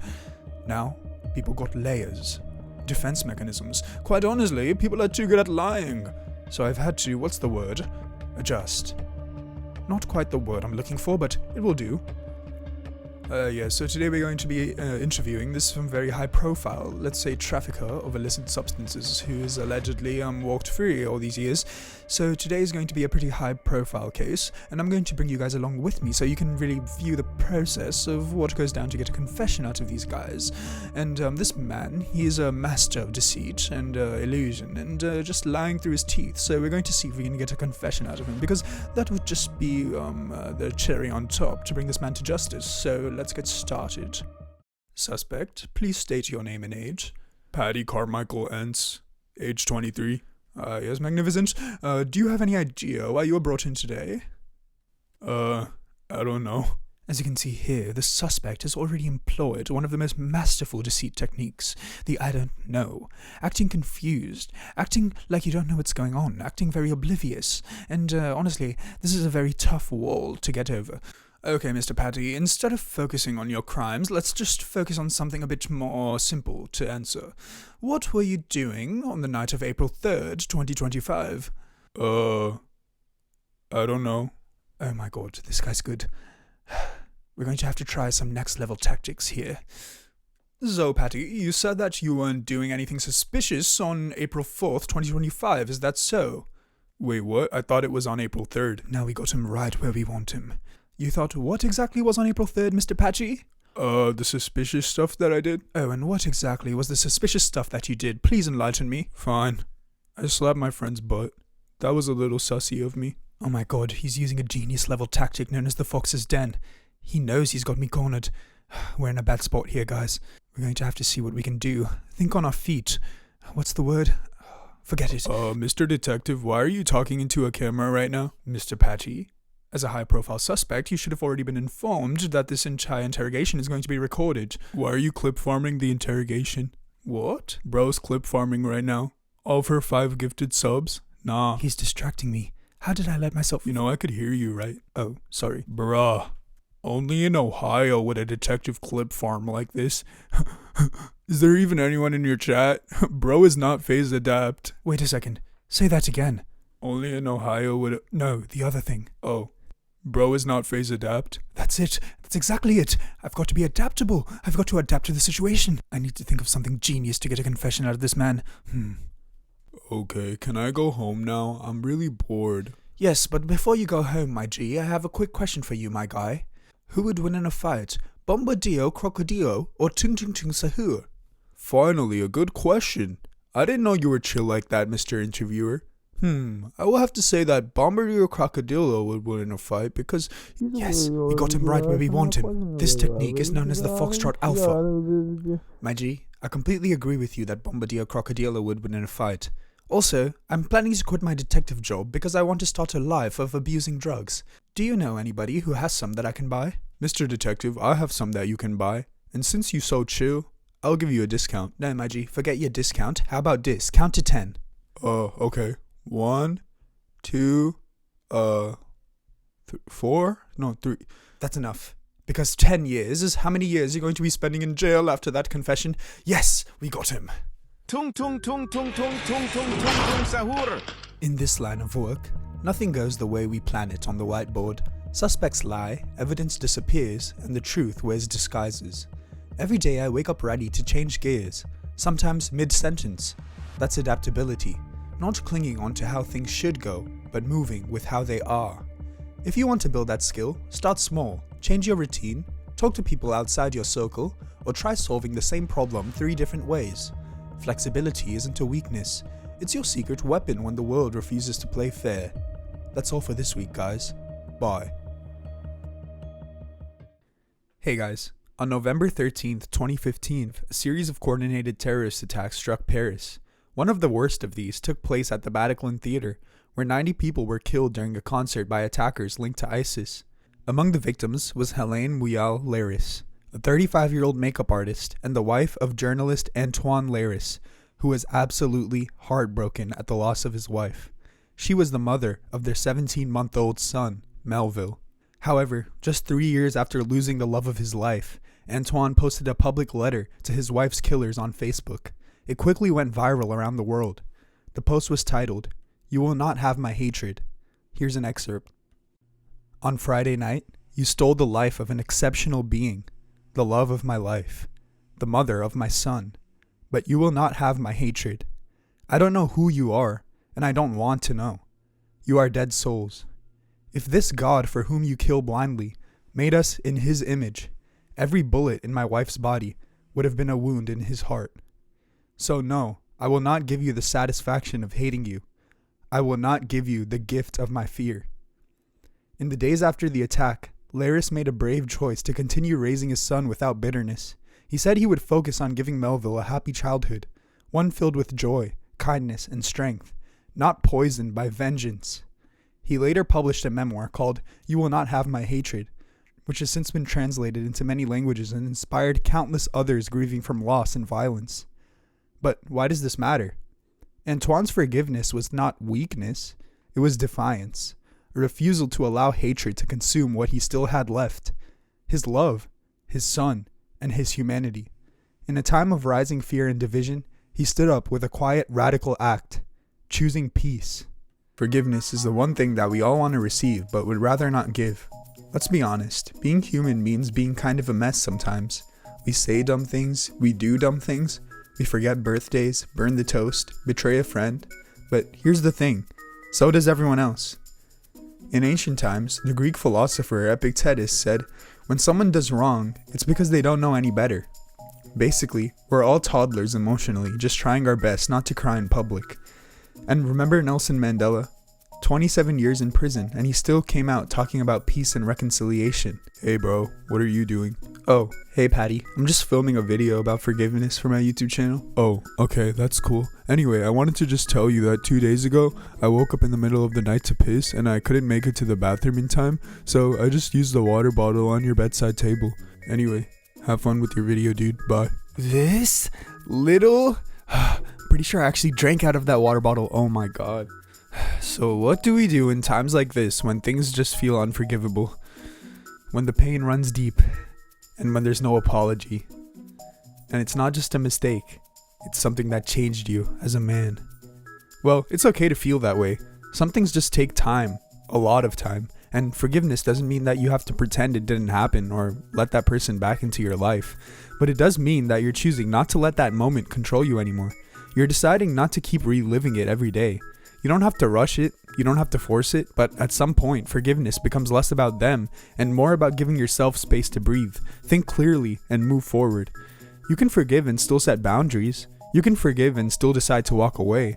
You can forgive without saying it's okay, because it's frankly not. It's just a choice to stop letting what hurt you define you. Let me give you guys 4 steps that I found always works for me to practice forgiveness. Number 1 is take a breath. Number 2 is ask yourself, will this matter in 5 years or even 5 days? Number 3, accept that everyone is flawed, especially you. And number 4, decide to let go. Not for them, but for you. You don't have to forget, just drop the emotional baggage. I hope that after this week, we could all use a little bit of forgiveness in our lives because, quite honestly, at this moment in time, we all need it. That's all for this week, guys. See ya.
Ah.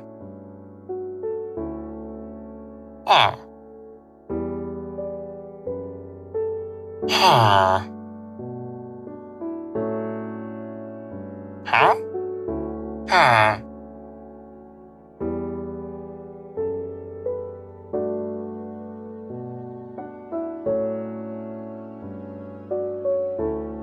Huh? Huh.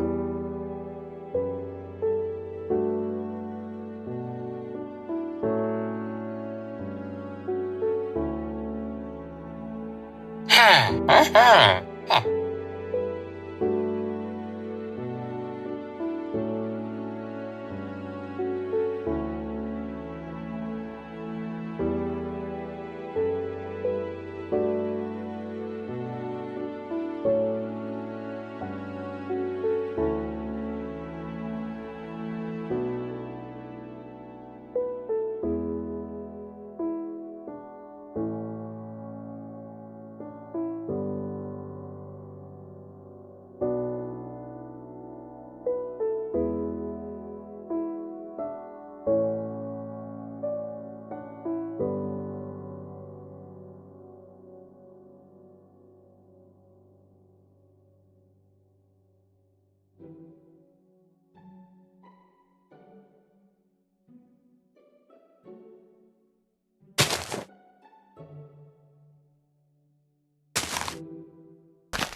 Ha.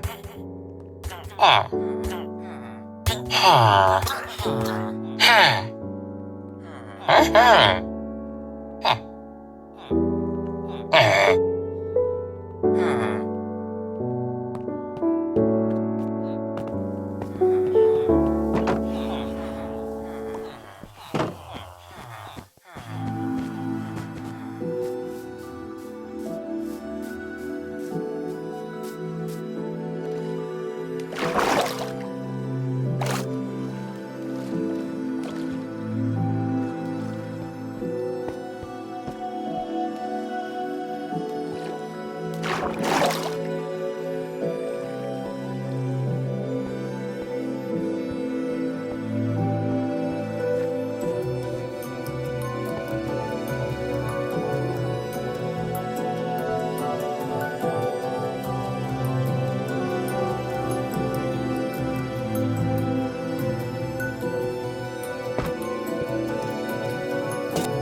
Hey guys, when I was in middle school, I had this weird obsession with frogs, like full-on amphibian fanatic.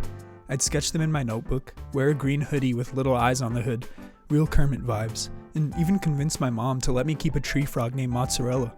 I loved frogs. They made me feel like me.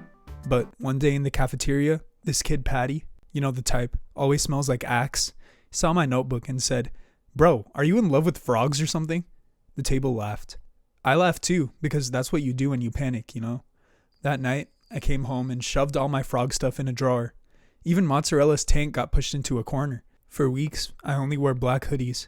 I replaced all my frog stuff with Shea Gilgeous-Alexander merch.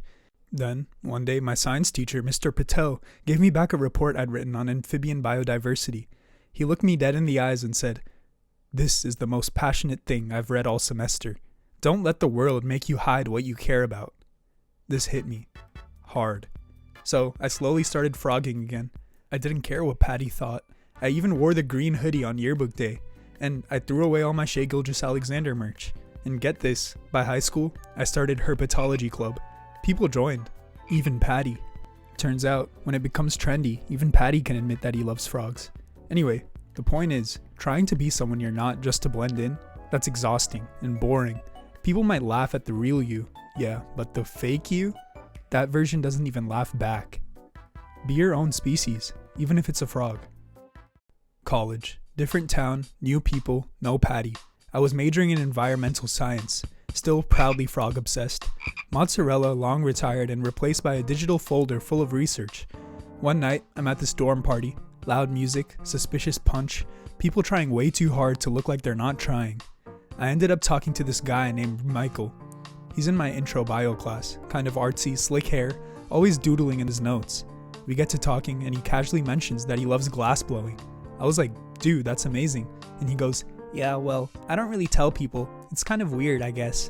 We ended up sitting on the floor in the corner while he pulled out his phone and showed me videos of tiny glass dragons he made.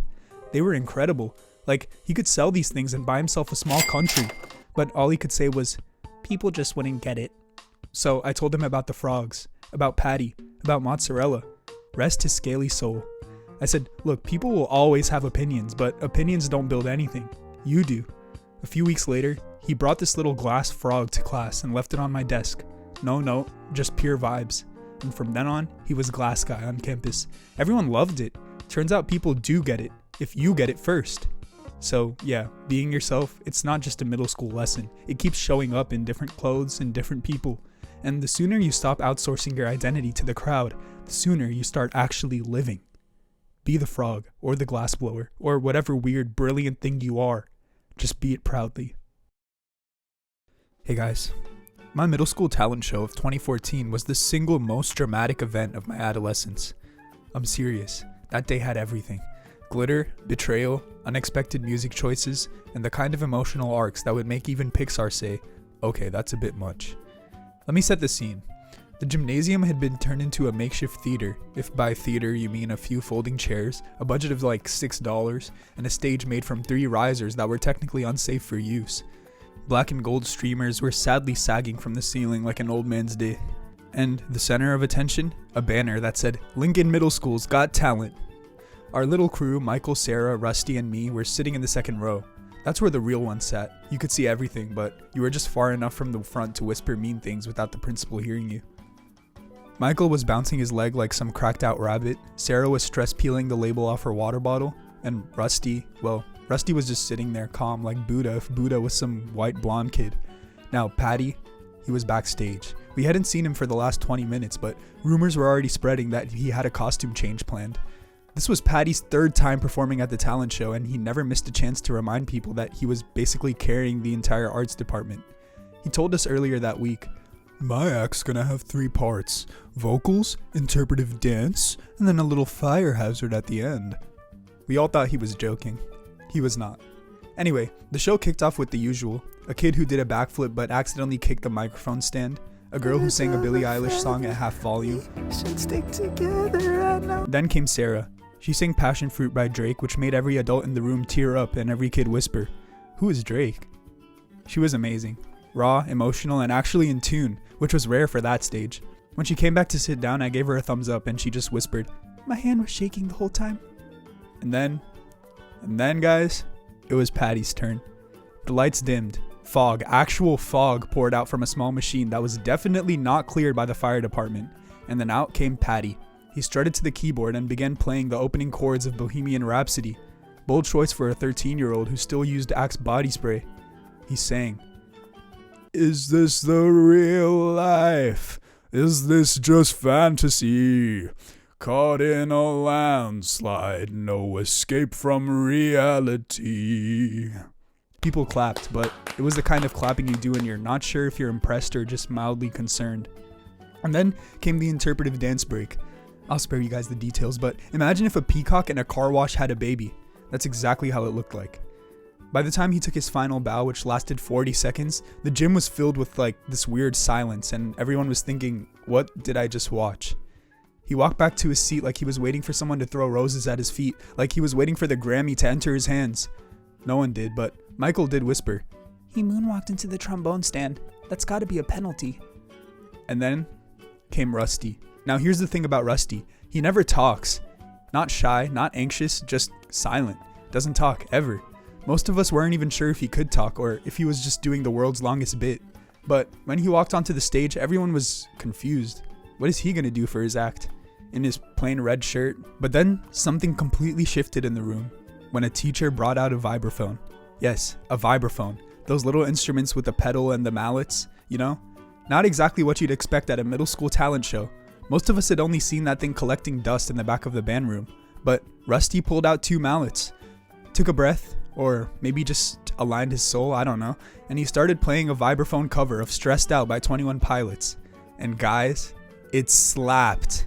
It started soft, melodic, ethereal, and then he layered in rhythm, harmony, and dynamics like he was summoning a ghost from inside the bars of the vibraphone. The audience went from whispering to holding their breaths. Even the 6th graders who were chewing gum with their mouths open paused. That's how you know this was real. When he finished, there was a sound of silence and then a roar. I'm talking full-on standing ovation. Even Mr. Herrera, the PE teacher who hated everything, clapped. Even Patty clapped too, slowly. You could feel the heat radiating from his ego. The judges, 3 PTA moms, and 1 social studies teacher who hadn't read the rubric, took 5 minutes to decide, but everyone already knew who won. And we were right. Rusty won, first place, trophy, bragging rights. He didn't say a word. He just smiled and walked off stage like a silent legend. And Patty, oh boy, Patty did not take that well. "Okay," he said, loud enough for everyone in the second row to hear. "I mean, sure, give it to the quiet guy, the guy with the xylophone." It's a vibraphone, Sarah said. "Whatever, that wasn't even a real talent, it was like fancy wind chimes." Michael leaned over and whispered to me, This is what it looks like when someone loses an Oscar and tries to smile through it. Patty didn't talk to anyone for the rest of the day. He just sat in the corner of the gym, fake laughing at memes on his phone like he wasn't dying inside. At one point he muttered, "They just felt bad for him. That's why he won." But we all knew the truth. No one wanted to see another kid puff his chest and declare himself king of the school. No one wanted to cheer for someone who needed to win. They wanted to cheer for the guy who didn't say a word and still said everything. So yeah, the Lincoln Middle School talent show wasn't just about who could sing, dance, or play the vibraphone. It was more about humility and how sometimes the loudest thing in the room is silence. And from that day on, I learned something I still carry with me. Arrogance gets attention, but authenticity wins hearts. That's all for this week, guys. See ya. You guys ever find yourself doing something that feels just a little too big for you? It's like your heart's racing, your legs are shaking, and your brain is like, you're making a huge mistake. Well, that was me my 2nd or 3rd time climbing. Standing at the base of this giant rock wall out in the middle of nowhere. Locals called it the wall that laughs, probably because it looks like it enjoys watching people fall. Well, I stood there staring up at it like it was a mountain with a bad attitude, and of course, Patty was right next to me, arms crossed and already making jokes. "You're actually gonna try this? You?" he said, smirking like always. "I've seen squirrels with better upper body strength than you." Well, that's Patty for you. Professional doubter. If there was an Olympic event for discouragement, he'd take the gold and trash talk while doing it. And then there was Michael, the complete opposite. Calm, steady, the kind of person who doesn't need to say a lot just to make you feel like maybe you can do something impossible. He looked at the wall and then said, "Don't worry about the top, just focus on the next step." So I did. I took a deep breath, grabbed the rock, and I started climbing. At first, it wasn't too bad at all. I was moving 1 inch by inch and getting a little higher, trying not to think about how far I'd fall if I messed up. But then, I got stuck. There was a spot halfway up where there was nothing obvious to grab, nowhere easy to step. My legs were shaking, my hands were really sweaty, and I could hear that little voice in my head saying, Patty was right. Hey, Patty called from below. now's a good time to come down before it gets embarrassing. For a second, I almost did. I really considered it. But then I heard Michael. Look to your left, you've got this. I looked, and there it was, a small ledge that I didn't notice before, just enough for me to grab. I reached out, pulled myself towards it, and somehow I was up and moving again. Soon enough, I was getting higher than a frat boy in the lecture hall bathroom. Bit by bit, I climbed higher, and I stopped thinking about falling or failing or Patty's dumb commentary. I just focused on the next step, and then suddenly, I was at the top. I stood there, out of breath, arms shaking, but smiling like a kid who just proved one of the grown-ups wrong.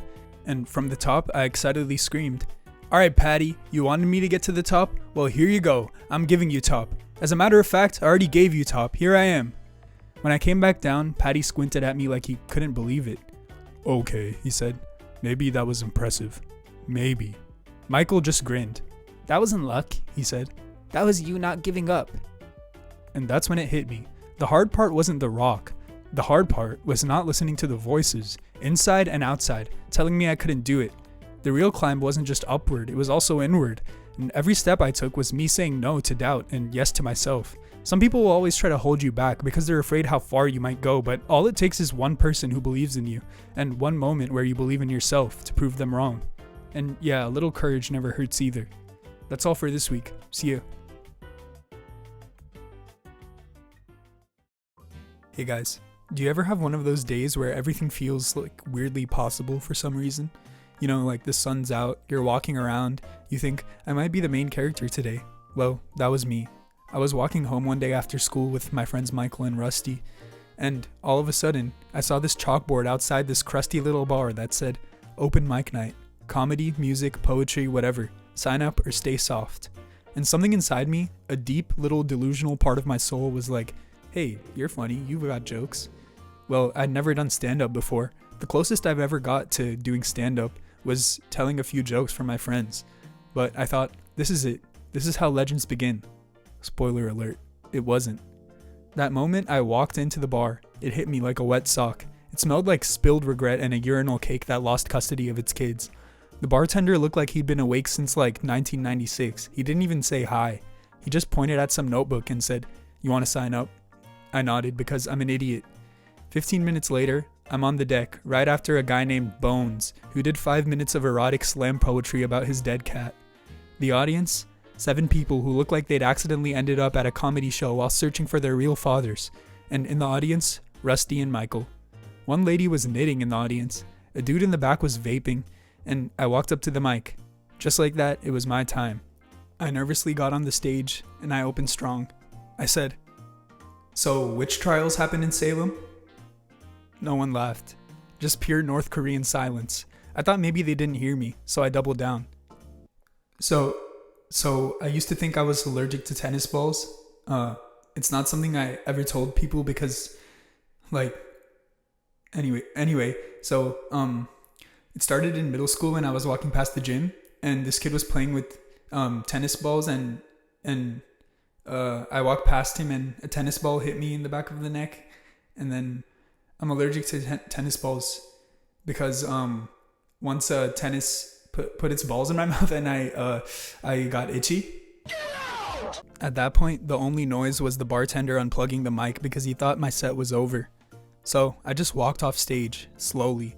The host patted me on the back and he was like, Takes guts to bomb like that, kid. He specifically acknowledged that I bombed. Like I was a kamikaze pilot and he respected the effort. So me, Michael, and Rusty walked outside the bar and Michael said to me, Hey man, none of us had the balls to get up there and do that. So, good job. Even though your set was absolutely horrendous. And it was horrible. I couldn't even sit through it. Wow, thanks a lot. And by the way, did a tennis really put its balls in your mouth? Yeah. So, that night when I got home, I didn't feel proud of myself for doing an amazing banger comedy set. But I did feel proud of myself for going in there on a whim, standing up on the stage, and just doing something in front of people. I guess the moral of the story is, even if you think you might be good at something, you never truly know unless you try first. That's all for this week, guys. See ya. Hey guys. You ever have that one friend who just had it all from the start? For me, that was my friend Patty. Patty didn't grow up with a silver spoon. No. His spoon was gold.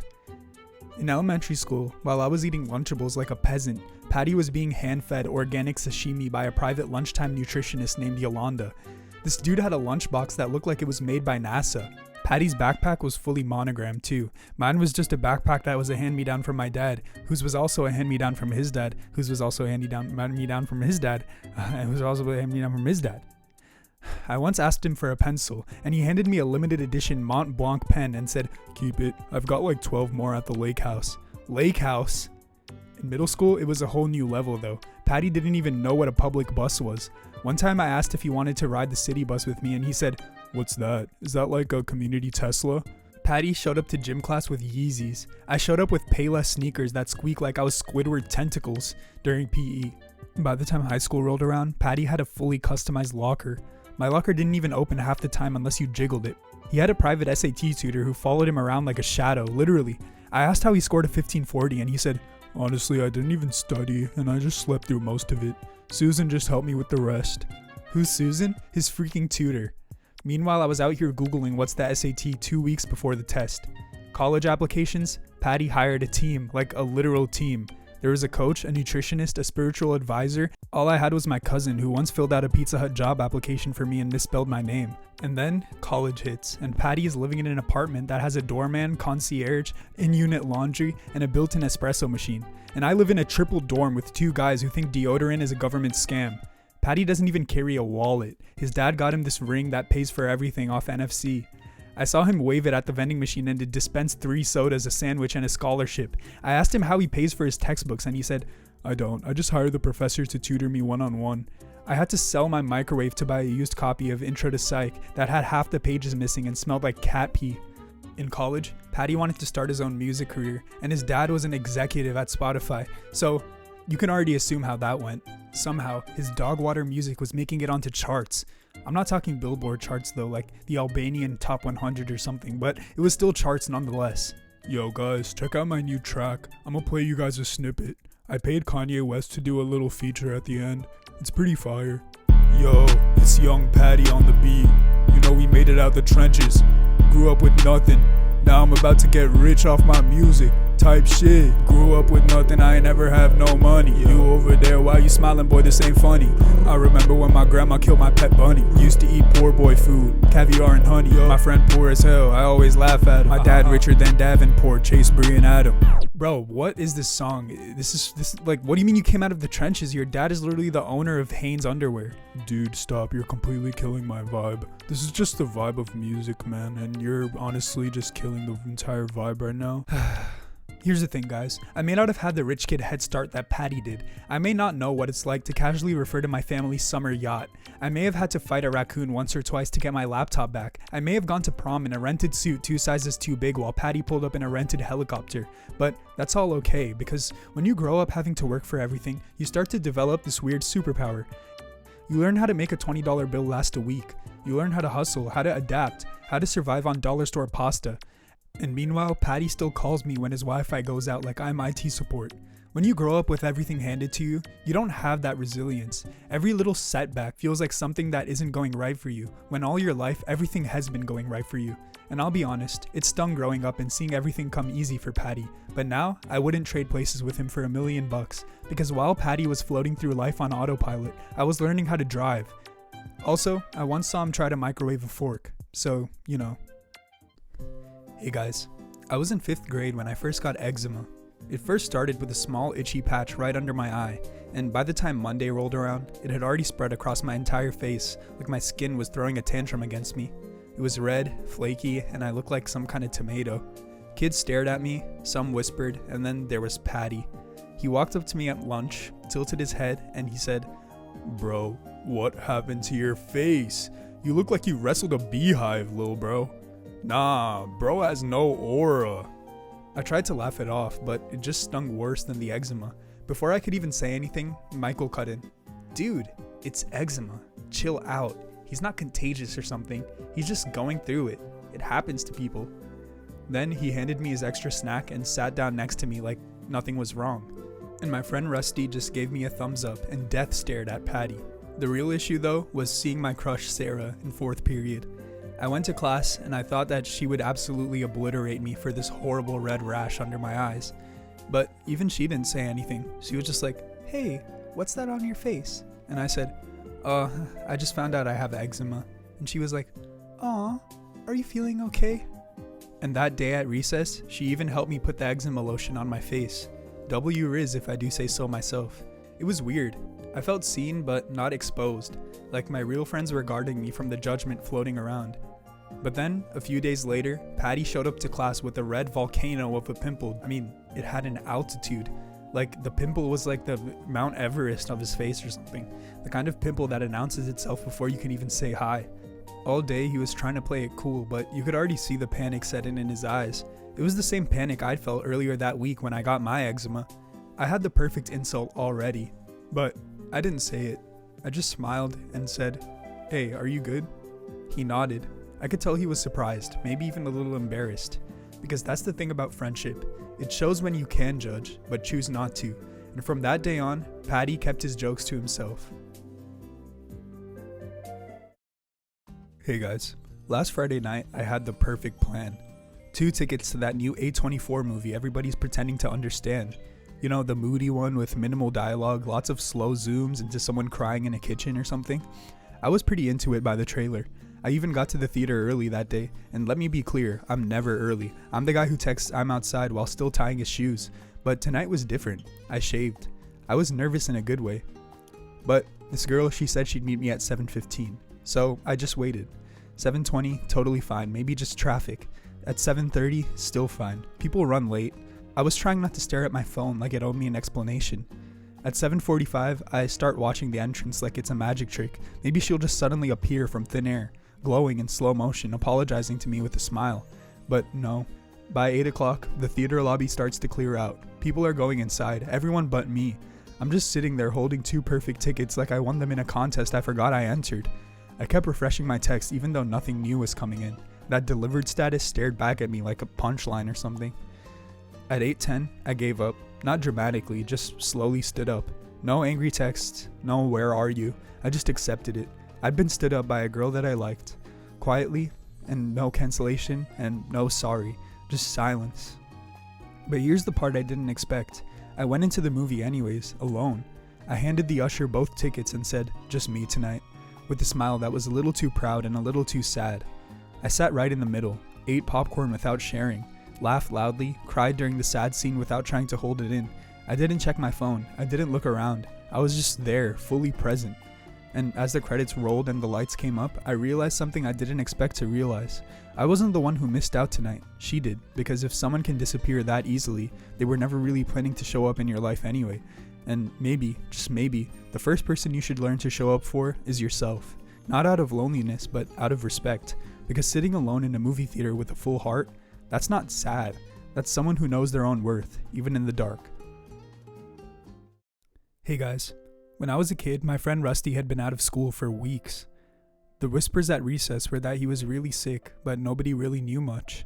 One Saturday, I asked my mom if we can go visit him, and she agreed. I remember clutching a little paper bag full of cookies the whole drive there. When we walked into his room, I was hit by how different it felt from our usual playground hangouts. The air was a bit quieter, and there was a soft beeping from a machine near his bed. Rusty was sitting up, thinner than I remembered, but when he saw me, his face lit up like I just brought summer with me. We started talking about everything we could think of what homework we were both avoiding, the latest episode of our favorite cartoon, Amazing World of Gumball, which Pokemon was objectively the coolest. At some point I asked, "Don't you get bored just lying here?" He shrugged and said, "Sometimes, but it gives me more time to think. I notice stuff like how the light in my window changes every day, or how my mom's laugh sounds different when she's happy versus when she's pretending." I never thought about that before. When Rusty leaned in a little, like he was telling me a secret, he said, "When you can't do everything, you start to enjoy the little things you can do a lot more, even if it's just something simple like talking to a friend." We ended up laughing so hard about some dumb inside joke that his mom came in to see what was going on. I left that day realizing something though. Not just that I was lucky to be healthy, but that connection itself was something worth noticing. Rusty didn't need pity. He just needed moments to feel normal, to share in the kind of joy we could both have. And that day, we both walked away, me out the front door, him back into the stillness of his room, carrying a little more gratitude for each other than we had had before. Listen guys, gratitude isn't just some nice idea, it's a responsibility. Every single one of us should be grateful for what we have right now, because life doesn't send a warning before it changes, it just changes. The people you care about, the health you have, the moments you think are ordinary, those are the things you're going to miss the most when life decides to remind you how fragile it really is. So be grateful, not later, not when things get better, just be grateful now. That's all for this week guys, see ya.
When I was younger, there was this kid at school named Michael. Everyone knew him, not because he was the smartest or the most athletic, but because he was the loudest. He was the type of kid who would, in the middle of health class, say the word boobs and collapse into laughter like it was the funniest thing in the universe. He'd make fart noises too when the room was dead quiet, or draw mustaches on the posters hanging in the hallway, and while everyone laughed at him, I remember sitting there with my arms crossed, thinking, this is so immature. I prided myself on being the complete opposite. I did my homework on time, I raised my hand with the right answers, and not jokes. If there was a substitute teacher, I was the only one who actually listened instead of trying to derail the class. I thought that being mature meant being above all the childish noise. It made me feel a bit older, more responsible, like I was preparing myself for the real world. While Michael was wasting his time being silly. But as the years went by, something interesting happened. The older we got, the less funny Michael seemed to the teachers, but the more people seemed to gravitate towards him outside of class. He had this way of breaking tension, of making people laugh when they needed it the most. Meanwhile, I started to realize that being serious all the time didn't actually make me happier. It made me rigid. I'd be in some group project, frustrated when people messed around instead of working, but seriously I wished I could loosen up too. Fast forward to college, and that lesson really hit me. Life got heavier, classes demanded more, friendships were harder to maintain, and responsibilities piled up, and I found myself thinking about Michael, about how maybe immaturity wasn't just wasted energy for him. Maybe it was his way of holding on to joy in a world that slowly teaches you to let go of it. I realized that maturity isn't about shutting down laughter or policing yourself to always be proper. Shouting boobs in health class isn't just a joke. It's a reminder that life doesn't always have to be so heavy. No, I'm kidding. It is a joke. But anyway, I've learned that being mature has its place. It helps you grow. It helps you stay grounded. It earns you more respect. But so does being immature in the right moments. Playfulness builds connection. Humor relieves stress, and silliness makes memories that last longer than any perfect grade ever will. Michael taught me that balance is the real key. You don't have to pick between being mature or immature. You just have to know when to switch gears. Because in the end, maturity without play is just rigidity, and immaturity without wisdom is just chaos. But together, they make life a lot more worth living. That's all for this week, guys. See ya.